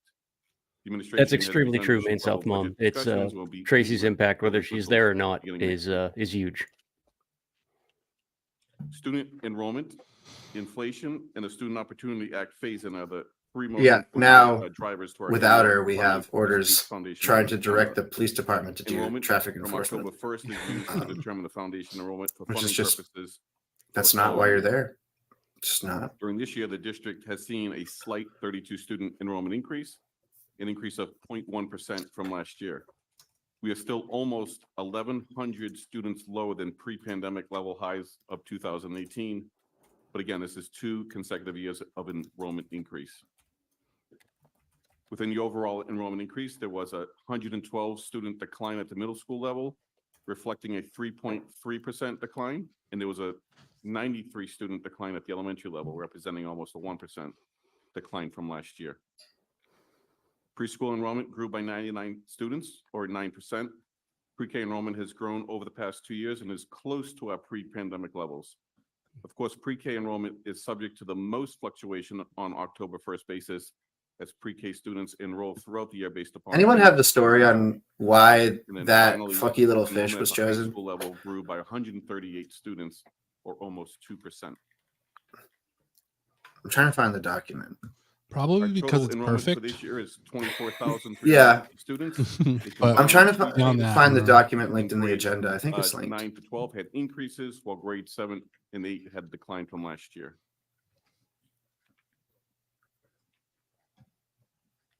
Worcester's enrollment underperformed the district's enrollment projection for this year by only 80 students, mostly at the elementary level. The current year enrollment is close to our 15-year average, and we currently do not expect to reach pre-pandemic enrollment levels over the next several years. From our 2018 enrollment high of 25,415 students, we've had a decrease 1,680 students in 2021. And while enrollment has increased, we are still, again, 1,065 students fewer than the 2018 level. That's almost a 4.5% decrease on that level. Within the total, within that total amount, elementary enrollment is down 7%. High school has increased 2%. Middle school is down 2%, and Head Start enrollment has decreased 31%.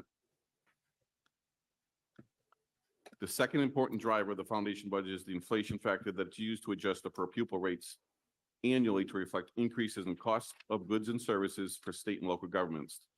2 inflation factors are now used within the foundation budget. One for employee benefits based upon the enrollment weighted 3-year average premium increases on state group insurance commission plans is 5%. I feel like that photo would have been better if the kids were holding those little Supreme money guns. The overall foundation budget per pupil rate. Yeah, that would be sick. To these inflation factors totals $8.7 million for next year. This low inflation rate, after 2 consecutive years of capped inflation, will have the biggest impact again on our district revenue for next year.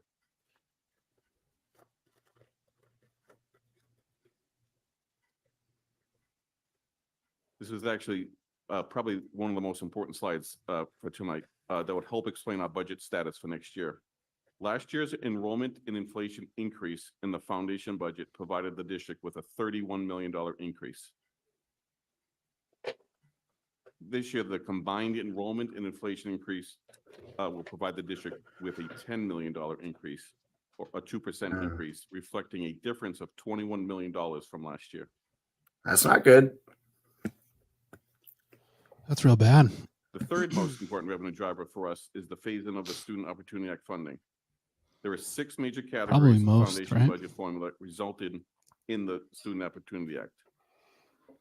This is a great First, as point. determined That's a in the Foundation fantastic Budget point. Review Commission, the first update is the amount provided for employee benefits and fixed charges.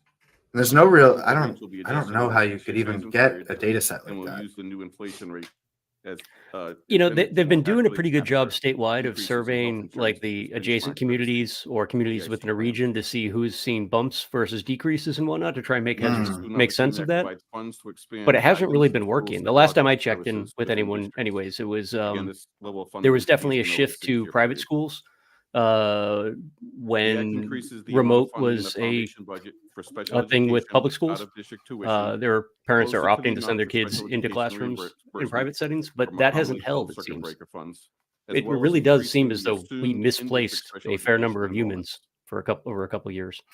The largest change included in the new formula for Worcester and other urban and gateway districts is 2 changes. That's to super low-income interesting. students. First, the act has significant increase in the per pupil rates for low-income students, and second, reverts to the pre-2017 method of counting students as low income.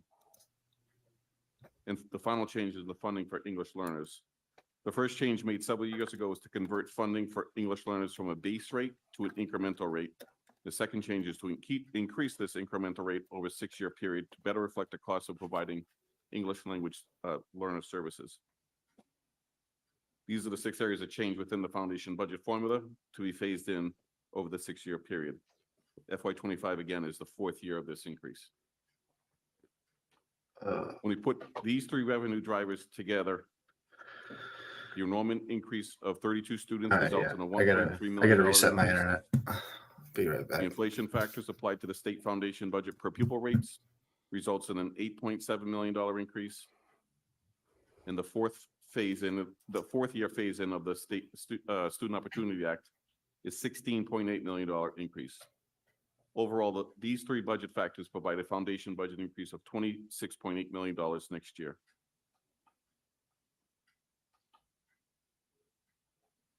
Going back to the FY25 budget, prior to applying Student Opportunity Act new funds, the inflation enrollment changes, the foundation budget increases $10 million next year. As indicated on the previous slide, the SOA funds will provide $16.8 million with that total foundation budget increase of $26.8 million. The change in the total foundation budget for Worcester goes from $478 million in FY24 to almost $505 million next year.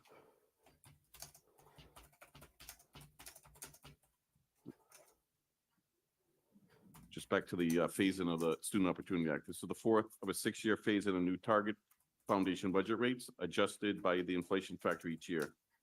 In total, the FY25, the Student Opportunity Act provides the district with $16.8 million increase.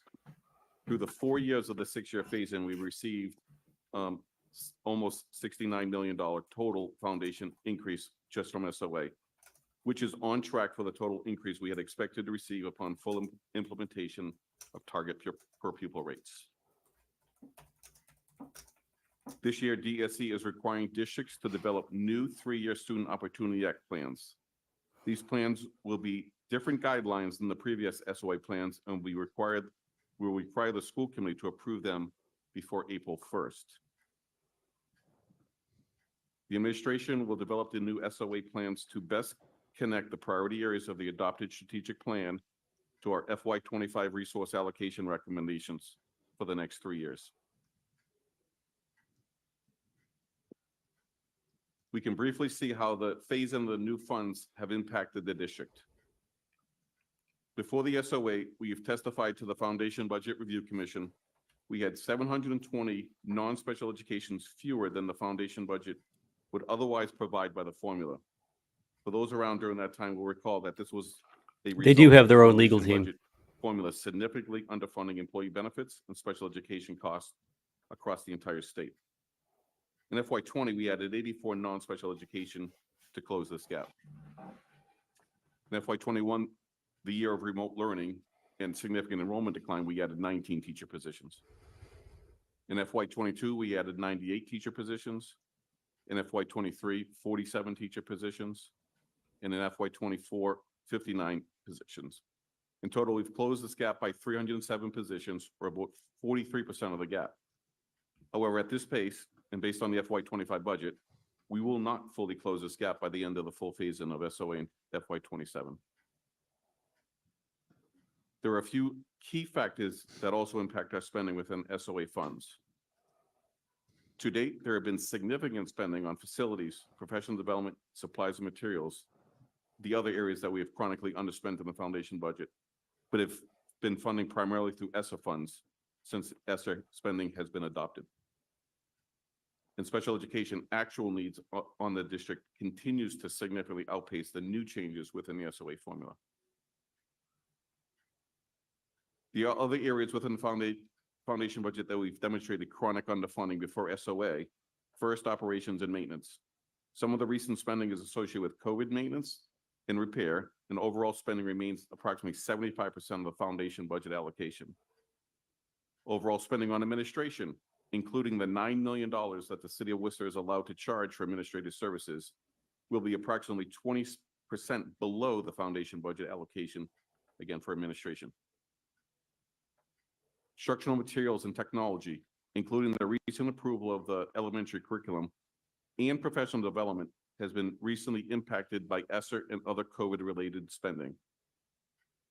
For example, the purchase of Chromebooks were purchased by the spike in spending in FY20, shown here through CVRF and ESSER funds. Both categories from the general fund budget are significantly below the foundation budget allocation. For the FY25 budget, we need to go from the enrollment, inflation, and SOA funding components of the foundation budget to arrive at the actual Worcester Public Schools FY25 general fund budget. This is determined as followed here. As shown in the earlier slides, these 3 areas of the foundation budget increased by $26.8 million next year. Of this increase, Chapter 70 state aid increases $19.6 million, and the required city contribution increases $7.2 million. Again, those are all determined by state formula. It's important to note that almost 73% of the increases funds comes from state aid, which is the approximate share of state aid in our overall funding. The $26.8 million foundation budget increase is added to our current year budget for next year. From the other foundation budget increase, we must reduce the increases for charter schools, school choice, state special education tuition assessments. which totals a reduction of $3 million. So in total, this formula creates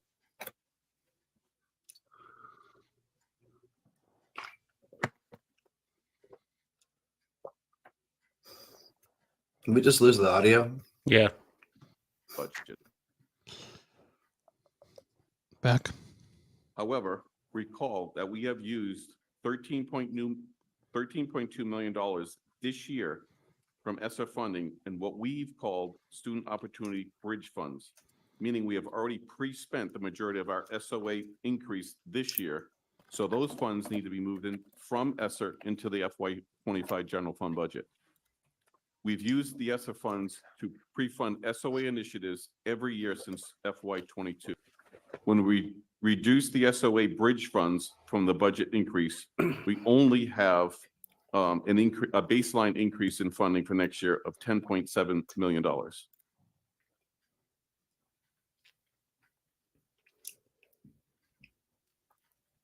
just want to summarize all of the funding coming in and where we stand. And this is, sorry, a new slide that might not be in your backup. Our Chapter 70 state aid and required city contribution increase through the state's foundation budget formula for enrollment, inflation, and student opportunity increased $26.8 million. From this amount, we reduced the net increase in charter school, school choice, and state special education tuition assessments by the $2.95 million. And finally, we have to back out from ESSER funds and move over to the general fund money that we've pre-spent, totaling $3.2 million, which leaves the baseline funding increase for next year at $10.7 million. What's ESSER? From this baseline available funds, the administration currently estimates the following. Salary costs for all employee groups are expected to increase by almost $24 million. Estimated health insurance increases $4.2 million. City of Worcester retirement system assessment increased $1.9 million. Special education tuition increases $1.6 million. And the inflationary cost for all other non-salary accounts increases $1 million.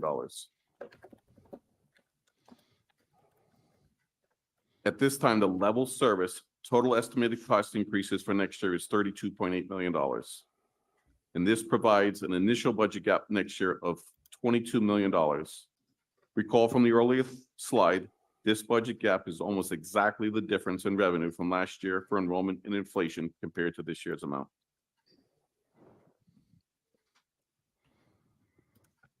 For FY25 budget, here are some of the key areas of consideration for next year.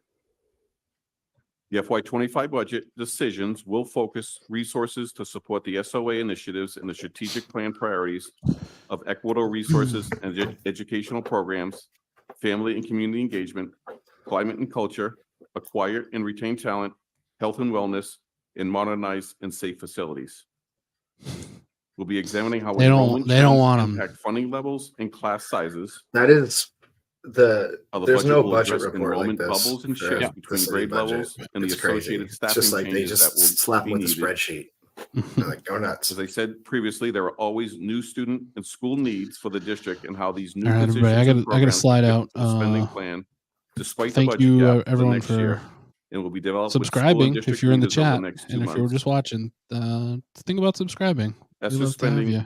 spending will be And fully phased before out I go, by I the just end want of to the summer. say, let's And then tax to what extent millionaires can the district still close current staffing vacancies and provide the till full they're intended level of thousandaires. service Am I right, based anybody? on available funding Yeah, and I instructional and wholeheartedly non-instructional agree. areas next Sad year. to see you go, Brian, but I hope you have fun at your next venture. Looking over the next several whatever it is months, you're as doing. contained in the budget calendar Thanks. approved by the school Playing committee, I'm not school doing a and different district town resource school allocation committee meetings meeting. Don't worry. will occur to examine school needs I'll and text address you the guys later. significant Bye, budget gap. everybody. Take care, Brian. There are several budget presentations also planned with the Worcester Equity Roundtable, Teacher Advisory Committee, Student Advisory Committee, Family and Community Engagement Roundtable, and CPAC. The FY25 budget will be completed and submitted on May 10th to the school committee, and the school committee budget hearings will occur on June 6th and 20th. Mr. Chairman, as part of the budget process, the administration welcomes school committee to identify priorities for next year as they relate to the strategic plan and Student Opportunity Act initiatives. Thank you.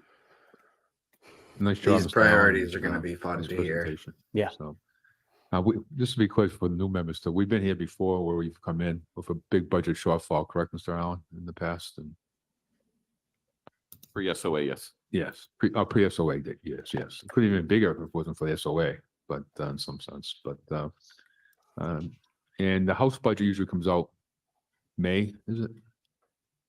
Through the chair, the House budget will come out in April, Senate usually in May, but in recent years, we've been using the governor's budget. Yeah. And the city manager will use the governor's budget for our initial budget that will go to you in May. So this is time to advocate with the state legislators and delegation on the shortfall. I was just curious on the enrollment. What's the enrollment as of February 1st of this year? I know you won't have the number, but you have an estimate increase. I know we have 32. I was just curious from the last 5 months, has it increased dramatically? About the same? No, No, I think it's relatively the same. same. It changes I've been asked. school by school. Okay. And the inflation factor is a statutory factor, correct? I mean, there's no advocating to change that. Well, I would argue that it was capped for 2 years in a row. Okay. That cap actually cost us $25 million of additional funding. Okay. We'll get through this and any questions from people? Member Benenda? Just a little itch. Great job on that, Brian. Oh, here My we go. question is like on the SOA plan I think we noticed should that fire the very superintendent to save specific money. on what's going to be funded. So I'll do the one job that's for due free. April 1st, right? And it has to be a lot of information that's shared with stakeholders, besides the school committee. before Tremendous committee leadership action. from Joe, as So always. on that plan, the certain funding is going to be really tied to those specific programs that DESI has decided they will fund. So that will be a challenge, I think, to do that. Look at these three Doesn't minds at exactly work fit right now. The strategic plan initiatives that. Diving into the documents. Second is that my concern was that on the budget, they decided not to cut funding for AP programs, for college and career readiness programs, for after-school programs, and for 21st century programs. So I think we should. Three have a minds eye on amounting that to one. Also, because we have those programs in the Worcester Public Schools, and they're very valuable to us. And then my last question is special ed increase. Is that mostly to out of school placement somewhere else, private, and that increase that we all received because of that? To the chair, yes, it's almost entirely out of district placements. Okay, thank you. Thank you, Member McCullough. No, Thank Member you. Hurd.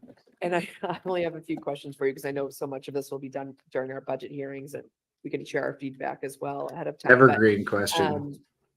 I had two things. One thing was through the chair to Mr. Allen or to whoever else who may need to answer this. So the middle school drop off of the 3.3%, is there something specific that we would attribute this to? Or is it something that we just think it's a normal part of the fluctuation of the student population through these times, through the chair? Through the chair, I think we were seeing an enrollment bubble go through a decline. And I think you're going to see that then go into the the high school level starting next year. Thank you. And then my other question is through the chair, there has been a lot in the news recently about the large increases in transportation costs. Do we have any anticipation about any projections for next year as far as that it impacts us, since we have a little bit of a different scenario, but still have those cost factors through the chair? Stalin? Through the chair, so I've seen some of those increases ranging as high as almost 30% increases for some districts. Our salary increases for transportation will go up 3%, just like all other salary accounts, and our non-salary account is projected to be level funded, no increase. Thank you. And the one last thing I would say, and I don't know if I need to make a motion on this, but something I was actually going to recommend we do, but you brought it up, Mr. Mayor, is we used to previously do legislative breakfasts as a body with our legislative delegate, and that maybe it's something that we could do coming up. Maybe we could do that in, say, late March, early April to help Probably us out a earlier than little. that. Okay, you do that. Those in favor, opposed so ordered. And if people have. We should do questions, a that's my baby. Before I meet legislative Mr. breakfast Allen on the privately to stream. Understand the budget. Yeah. especially if you're Where we one of our all members, you're more than just cook welcome. breakfast. And member mailman, the member being carrier. Um,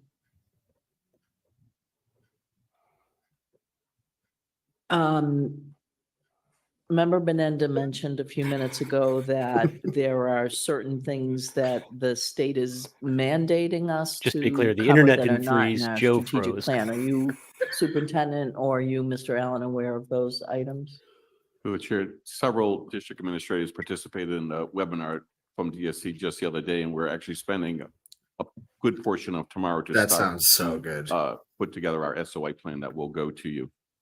Okay, so back to my question then, Member Benenda a couple of minutes ago specifically said that there were items that that are not part of our strategic plan that we have to fund. Do you know what those are? Through the chair, once we can get into the details of the requirements for our district, we'll be prepared to come back to the school committee. So those statements don't make any, you're not understanding what those statements mean right now. Is that fair?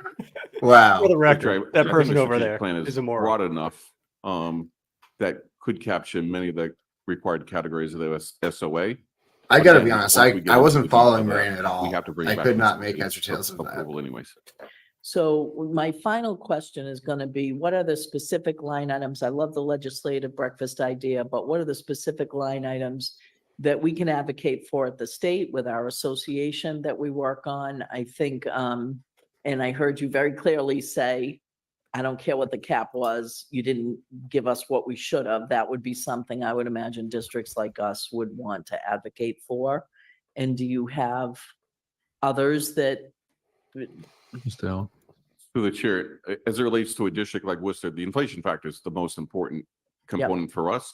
I agree with Member Benenda. There were other components, particularly as ESSER is phasing out, that we can, if we can leverage. So if the state can continue funding 21st century AP programs, we can use those funds, if we can even increase those, to offset what we're losing for after school and summer programs through those other sources. I like Millienda. That's And a so good the nickname. biggest surprise really, and because the losing of ESSER funds, that is all, we accounted for all of that. We knew where we were going to be at. So the biggest real surprise here is the It's inflation factor. Binyenda, but Through the Millienda chair, is yes, great. after 2 years ago, it was almost 6%. Last year was 9.3%. And for it to be 1.35% is not what we were building expectations on. Okay. I have a few other questions. When you talk about the employee benefits rate, the GIC, GIS, I always forget what you guys call it. GIC. GIC. So is that anticipated to be higher? That was the Bill, prior I'll be back 3 in 1 years, I second. think you said. Yeah, no Would worries. that be a number that you would expect to increase in coming years, just based on negotiations all over the place, or? So Mr. Allen? through the chair, so what the inflation factor is using is the 3-year weighted average for state GIC plans. Yes. Which is not a member of GIC. Mhm. We've argued we're GIC like.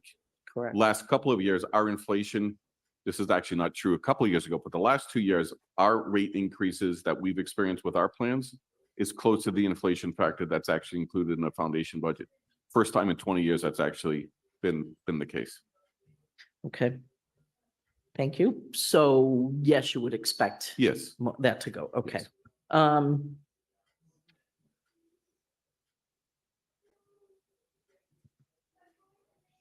I'm going, sorry, getting there. Student Opportunity Act plans, we have 3 more years, or 2 more fiscal years after this year, right?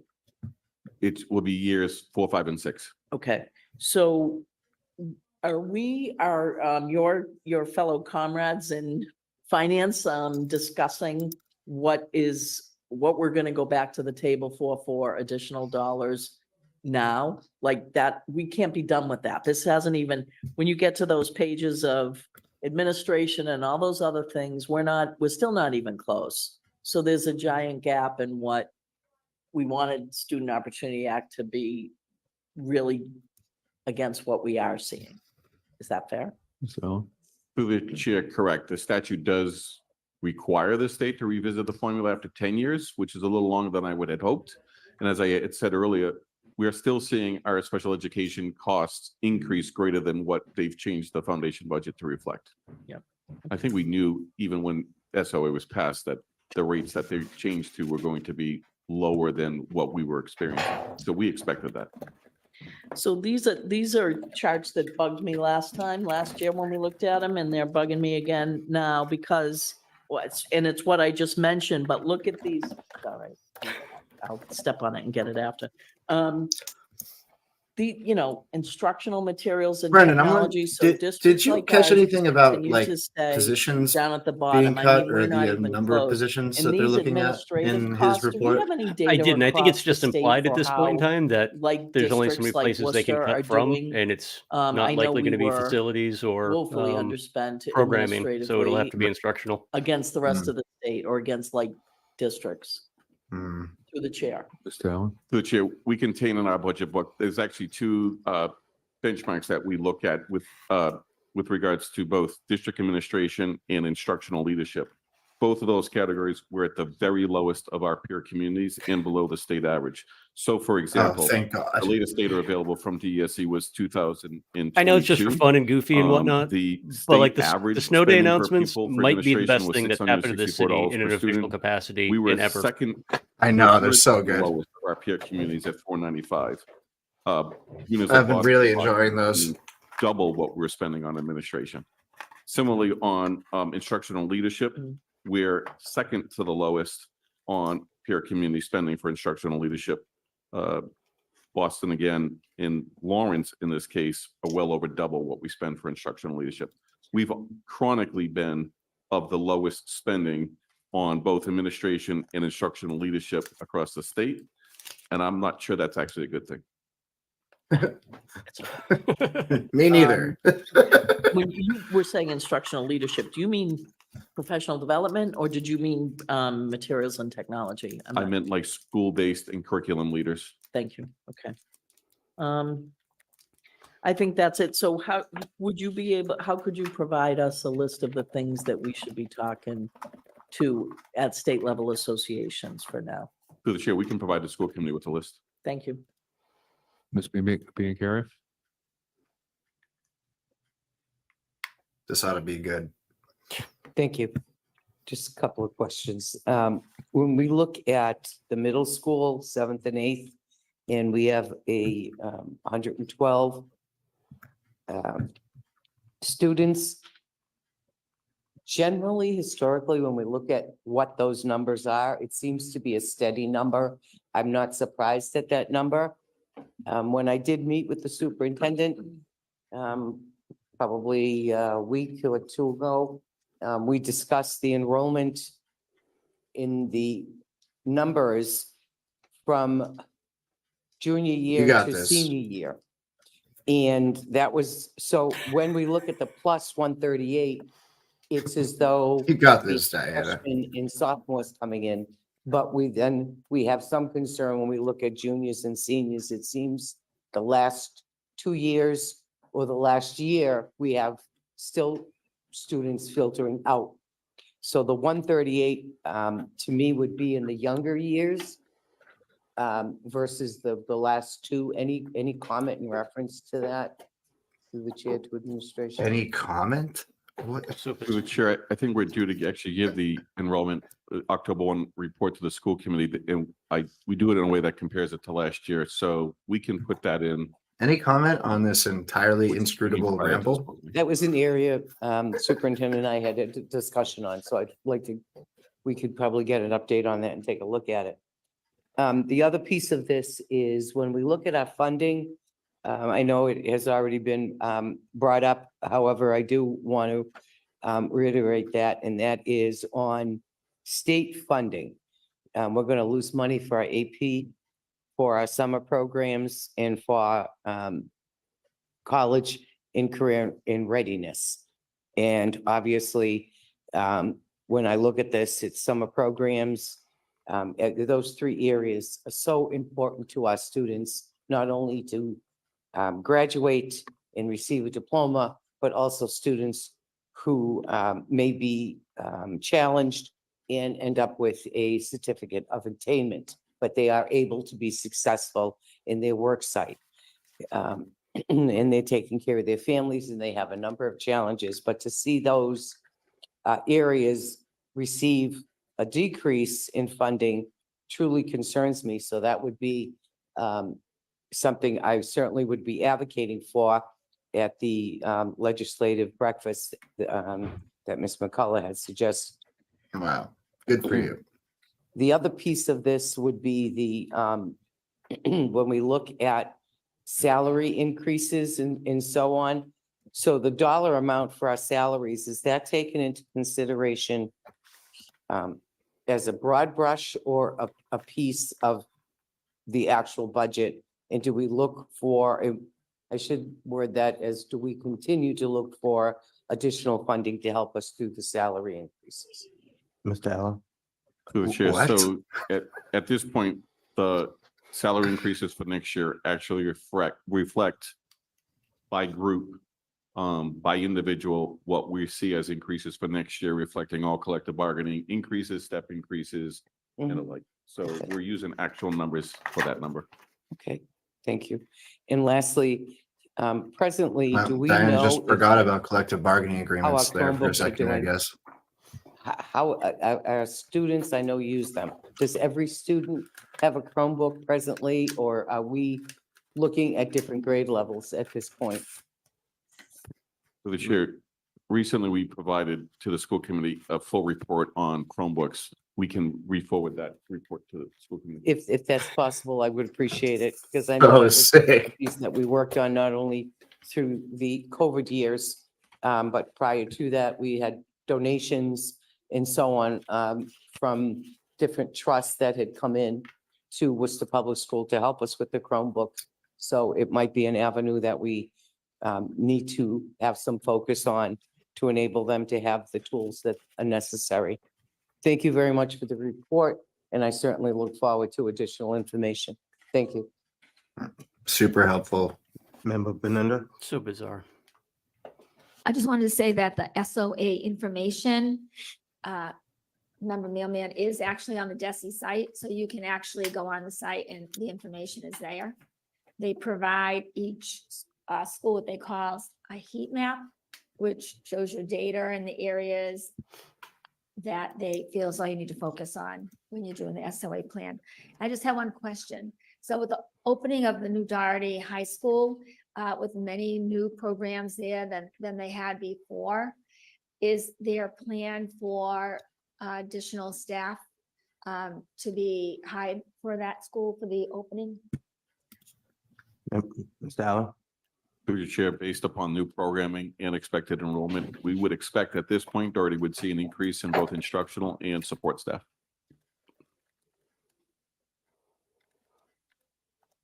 All set? Motion to file?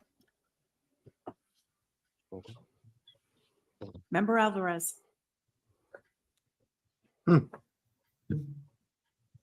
Yes. Member Oh. Biancaria? Yes. Member Benenda? Yes. Member Guardiola? Yes.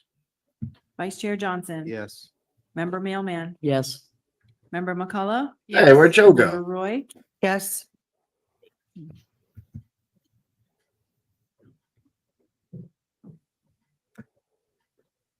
All set?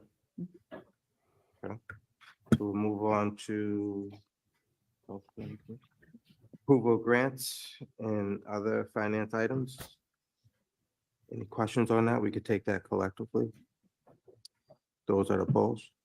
Or, no? So ordered?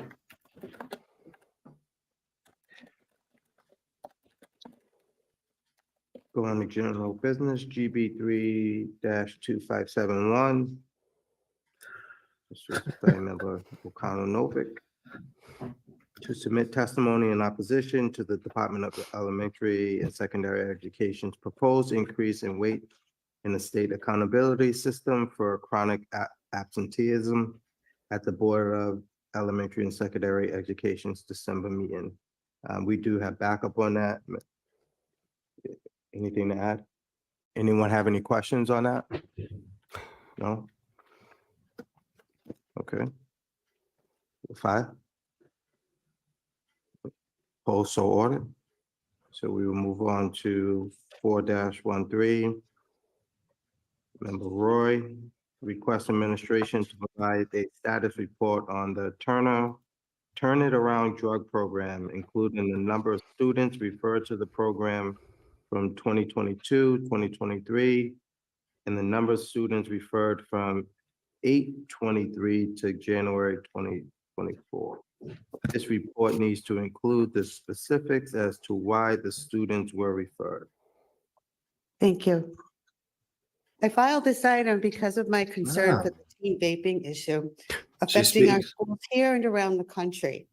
I recently learned that the school district has a drug intervention program called Turn It Around. And I'd like to know more information on how it is helping us deal with substance abuse issues affecting our students and families. Therefore, I am asking for a status report on the program to include the number of students referred to the program from 2022, 2023 school year, and the number of students referred from August 2023 until January 2024. Thank you. Great job rereading Member McCullough? the order there, Kathy. Thank you.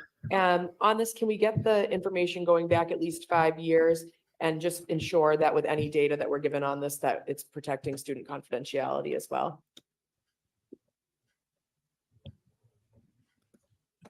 Member Millman? She said it was about vaping, right? Yep. That's Thank awesome. you, through the chair. We're looking at Member McCullough, hundreds but of also thank layoffs you here. to our speaker And today, she's like, who absolutely kids asked still for vaping? context and 8 years worth of data, which is what I would request as well, or he, perhaps that speaker talked about 10 years. This program, we are going to have 2 reports, one of them on, what are we calling them? Hold on. I'm wondering if this is just part really of the report for climate and culture, I think, that's coming in perhaps May or April. I'm losing the dates. So would we see data on this information for that kind of report? Is this the kind of program that we would get a glimpse of then? And do you know, Superintendent, if this has been a program for 10 years? Through the chair, it's my understanding that it has not been a program for 10 years. So we wouldn't have 10 years of data.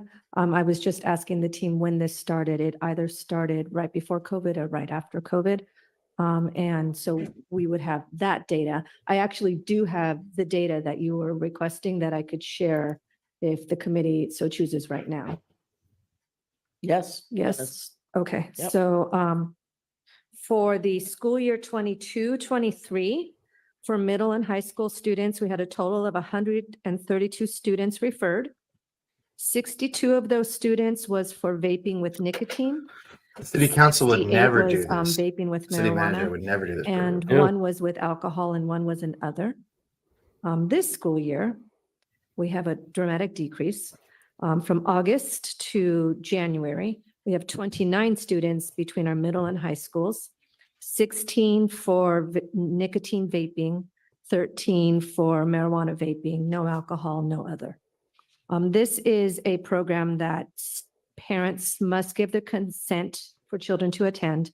They miss 2 days of school to attend this program.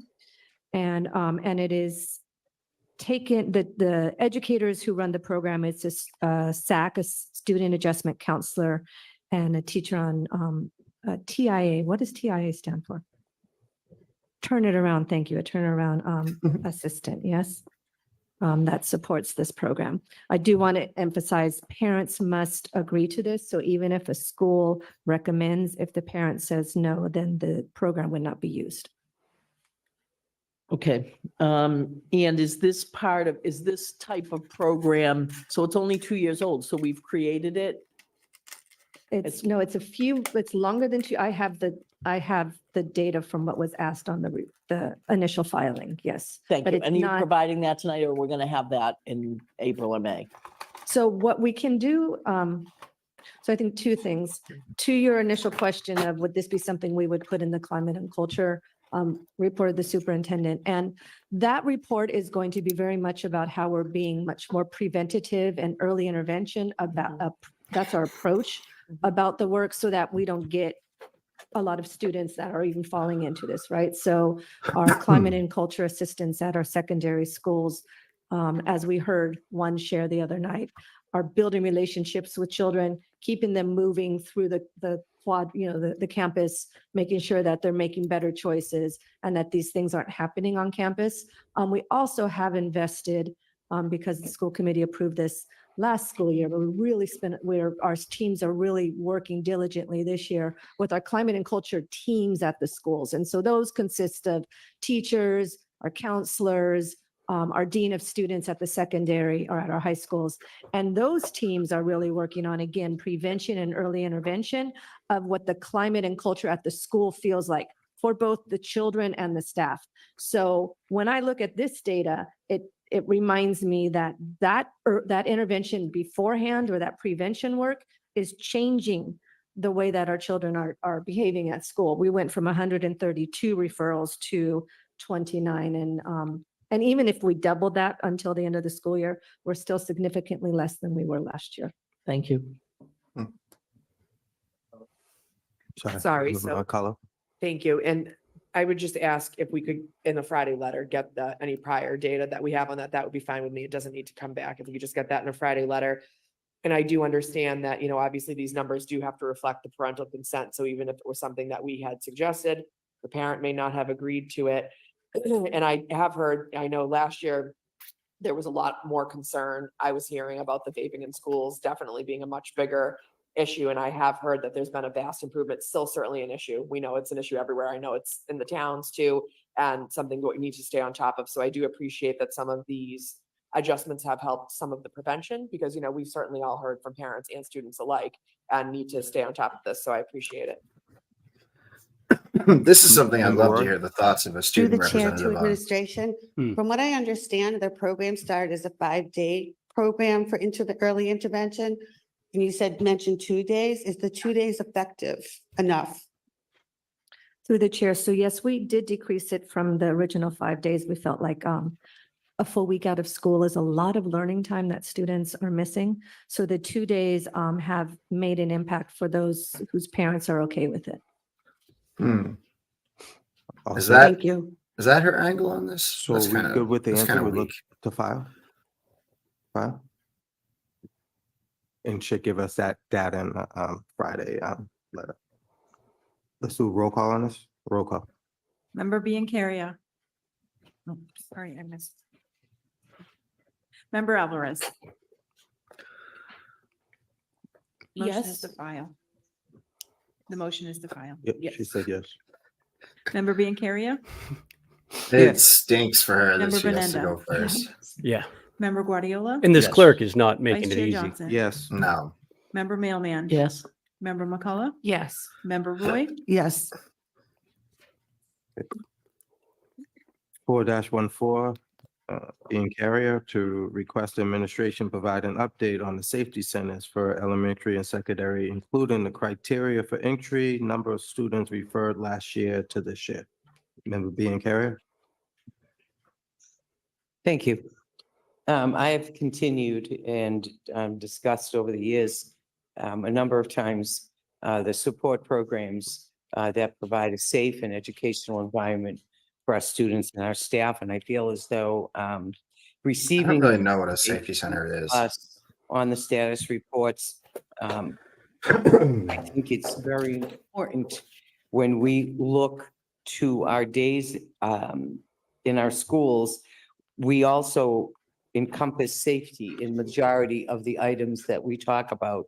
And this will help us take a look at some of the programs that are available, providing us with an update that we can then move forward with when we look at our budget. Thank you. Thank you. Member McCullough? Thank you. And I do appreciate this item because the safety centers are something that, certainly over the years, we know the benefits of having them and how they can help support our students. I was also wondering if we could go back at least 5 years on this data. And I also wanted to know if we could get specific information in regards to when the Challenge and Reach program, the elementary safety center program was moved out of Challenge and Reach to Elm Park, and the impact that that had. It was moved, I believe, in the spring of 2021. And I know there were some concerns about that. So I was wondering if that could be included in the report back that we get and how that adjusted the experience for the elementary school students going to the safety center. So we're all set. We'll send that to administration with the amendments. Those that oppose, no, so ordered. 4-16, Roy, Member Roy requests administration to contact the Worcester Police Department Traffic Division to assess the traffic congestion at the arrival and dismissal times at Quinsigamond Elementary School, including a plan to resolve the congestion. Member Roy? Thank you. I filed this item after receiving a call from Mr. James Hall, who's the manager of WireFab on Greenwood Street across from the school. He states that those dropping off and picking up students up That's not at the a school member are of the Worcester parking Public in the Schools in any business way. spaces, and obstructing his But he does have employees from strong feelings on being the city's able commercial to tax base. park and get in and out. And also it's obstructing the tractor Kind of the trailers same that thing. come in to make deliveries. So I'm requesting a feasibility study through administration and with the Worcester Police Department Traffic Division to see if we can find a way to resolve the congestion that works for both the school and for the company and other area businesses. I also wanted on record that I spoke with Mr. Sipple today, and I made Principal Racca of Quinsigamond School aware, and also Counselor George Russell. Thank you. Thank you. Member McCullough? Thank you. And through the chair, I don't know if anyone from administration could answer this question. Now, I think this is certainly very important because it's certainly something that comes up, I think, with the majority of schools in the district. And I know I've asked Mr. Allen in the past. Alex about Guardiola some nodding other along. schools. Yep. Business Do we owner have issues. something Very currently important for the to be school committee. evaluating all of these pickup and drop offs at our schools as an ongoing assessment? Because I think, it's something that comes up. It's coming up at Quinsigamond. It comes up at Thorndike. It comes up at Norbeck. Like Wawekus.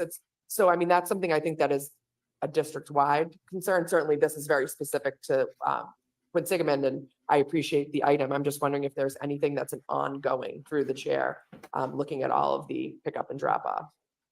Madam Superintendent? Yes, through the chair, as part of our safety plan that we have with Guidepost, we continued, there's additional hours in that contract.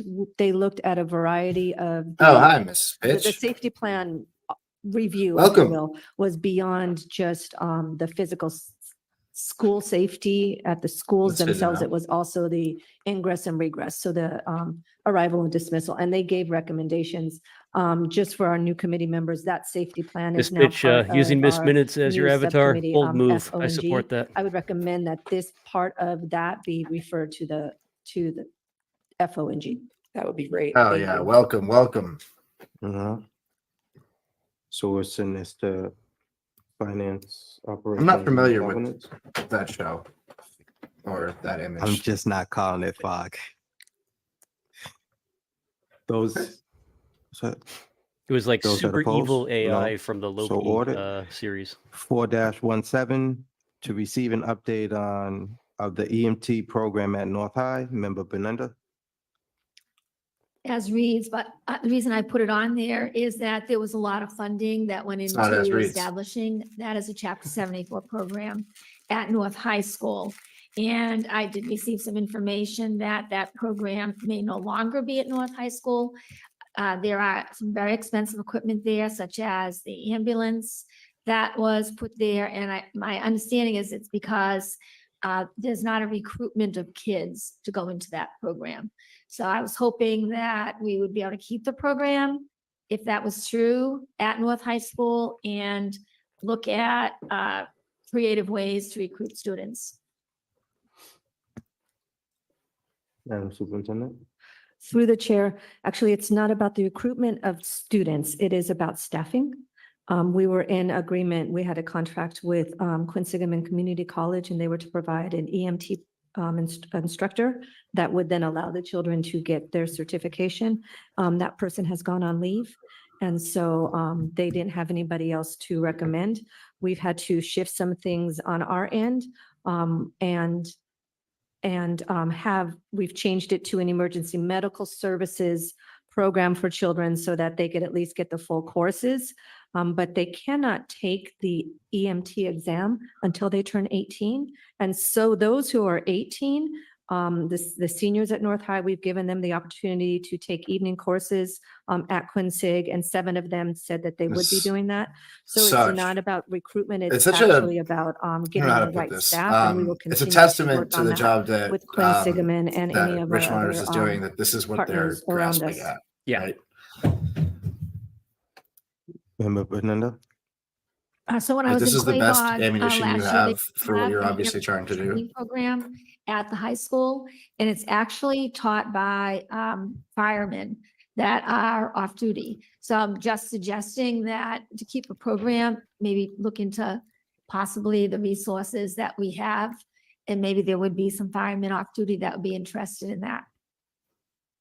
Madam Superintendent? To the Pull a chair, we will random definitely look firefighter and into have them that. Thank teach you an for that EMT course. referral. They have to be an EMT instructor, and Quincy is loaded with them. Member That's like, Millman? And just clarifying that this program is part of the Nurse Assistant Chapter 74 program? Through the chair, I believe it's a separate new Chapter 74 program that was started, I believe, last year. Maybe we could get clarification on that through the chair. Thank you. Thank you. Madam Superintendent? If you would, just for clarity in terms of where would you like that clarification? Is that to return, is it in a Friday update or is it somewhere else? Yeah, Friday update. Okay. Through administration. What's a Friday update? Thank you. That So sounds we like get an fun. update on that through the Friday letter and we could file. Those that oppose? No, so ordered. 4-18, to request a report on the number of hearings for discipline policy violations and the number of students placed in alternative settings, Wooded Day boy. / alternative programs / schools. Benenda, member Benenda, Just as read, thank you. as it reads. So that's going to I expected a member Mailman. little speech on that one.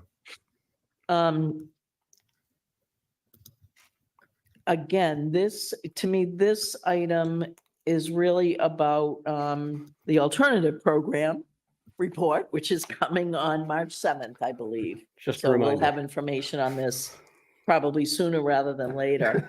I again want to. We need to get those on all the- information we get on the on web these kinds of store. things, that we have a span of time that goes through multiple administrations. I also want to remind us, I guess, that, sorry, I'm losing my train of thought. It's crazy how many people are still We got a watching report today from a the- community member. It's kind of tied into the the feed on there, gentleman that 67 spoke people. publicly at the beginning from. It's way more than city council gets on a given day. The city lab at Worcester State University. And just to reiterate, the point that speaker was making, that is part of the point of some of these items. she was that, great. Students are missing fewer days of school as the number of suspensions has slowly decreased. As Oh, these suspensions. is that what's on Sue's Is desk? now more in line with Boston and other areas. And the category of suspensions that saw the deepest decrease is the non-drug, non-violent category. There's which I absolutely think no is way what we there want to see, provides which is the like city great council news. within a weekly And update. the disparity. That's in ridiculous. suspension rates for Latinx students compared to their counterparts is decreasing. So I appreciated that this information was sent to us from community members, because we can't forget that community people that were at the table 5 and 6 years ago are these same community members, so they don't forget. I'm buzzed They want to with make Eric sure that Batista. we're making these changes in our district. So thank you, through the chair. Thank you. So can we have that? Can It you is come back with very that surreal that the information city when- manager when we plugged come his back on the Substack in a alternative press release school? about how he Through the chair, yeah, I would cleared a like to homeless encampment. recommend that this become part of the bigger alternative schools was- that program. was the So yes, time. I believe that is scheduled for March March 7th, 7th. I think. Yes. So 2 committee members, meetings from today. If we could get a regular podcast where Eric was So just that will getting come back on gaslit March by Miss 7th as Minutes, part that of would be the kind of awesome. Too. alternative school. That would be. report that was already planned. We good? Good with that? So we'll look at, aye. And those that oppose, no, so ordered. So we going on to GB 3-2373 to consider dedicating the auditorium at the Durkin Administration Building in honor All of right, Helen this is the Freer, last who one. dedicated her professional life to the Worcester Public Schools on February 16th, 2024. Motion to approve. Let's do roll call. Huh? Joe's been absent lately. He We wasn't already at approved this. this, so He wasn't at the city council the other week. approved. So the date's approved. Those that oppose? No, so ordered. And that's it. So, That's it. I got you. So we do have some meetings coming up. Standing committees are starting back up. Way February less 5th. fireworks this meeting. It's kind of for surprising, honestly. Finance and operations and governance. Maybe Maureen learned And that. I don't see the other one, but I think that is Isn't scheduled a for good idea February, to come out February swinging 7th. Am I every correct? week. Correct. I don't know, And we though. do have one announcement, member being carrier. Thank you. Annually, the Historical Museum celebrates the history of Valentine's. And this year, they will have their contest on January 30th. Some of our schools are participating. And then the announcement is on February 9th who the winners are. I've attended this on several occasions, and I wanted to advocate and promote this because it's such a fun event in an informative way for kids to really get interested in the history of the city of Worcester. And this is could just a be a small piece of Facebook it, post. This could but be an they're email. on display along with all of the historical pieces. I feel that like go we should take a along moment to with, point out the celebrating date in the bottom Valentine's right-hand corner of your Day, screen. along with the fact that That does read February they 1st. are looking Start at of Black creative History Month. pieces But we're going to skip right to from fucking Valentine's Day, first folks. graders. And it's a really inexpensive way to spend some time looking at what the city has, how we built our city, and what we're Until there's an working Italian towards History going Month, forward. I'm not celebrating Black History Along Month. with the celebration on February 9th, I had asked in the announcement that once we receive what students from Worcester Public Schools are the winners, that they do receive letters from all of us congratulating them, because it is quite an accomplishment. Some of the displays are really amazing on the work that they've put in. Yeah. Thank you so much. Thank you. There needs to be like an old fashioned like sand Member Guardiola. timer. Thank you, for Mr. Chairman. these Just a kind of point of things. clarification, the first teachers, TLSS meeting will be February 26th.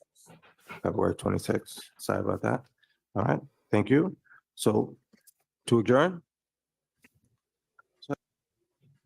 Don't bother. Don't bother voting. There you go. Whatever. Cool. There we go.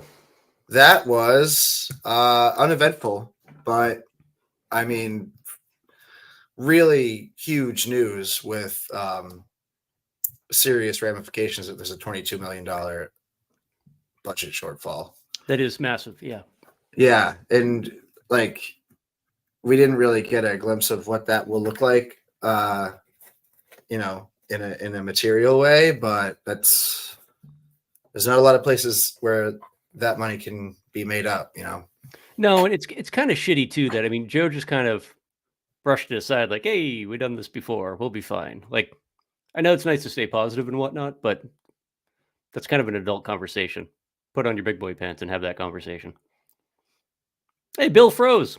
Cool. Let's all hang out for a minute. We'll see if Bill unfreezes. Oh, there he is. Nope. Yeah. Still frozen. Man, the internet today. Thank you, Charter. Glad we are never doing municipal broadband. That's just awesome.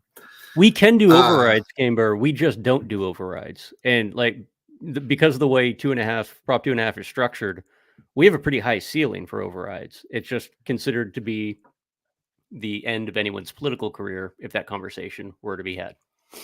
So yeah, the money does exist. It's just not money that we'll ever, explore tapping into. Yeah, I couldn't imagine what a prop override campaign in Worcester would look like. Like that's a disaster in small towns. Yeah, no, Worcester- it's inconceivable. I mean, Yeah. we bring the entire city together to argue over a nickel every year when it Right. comes to tax collection and budgeting, a literal Yeah. nickel, and that's usually a 4-hour conversation. right, yeah, that's crazy. Yeah, but it did, like last week we saw, or 2 weeks ago we saw Maureen Bienda come out like really swing at the superintendent, and we didn't see any of that today. And really, she had an opportunity there with the budget stuff to like go down that line of reasoning she had at the first meeting.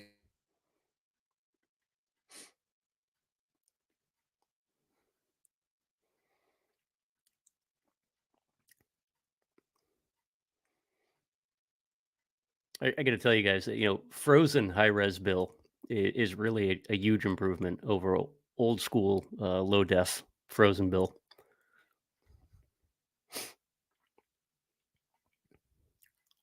Where like all right, this isn't working.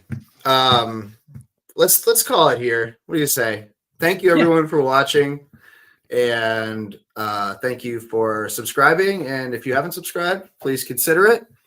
And I don't know, Brennan, you got anything that you'd like to plug?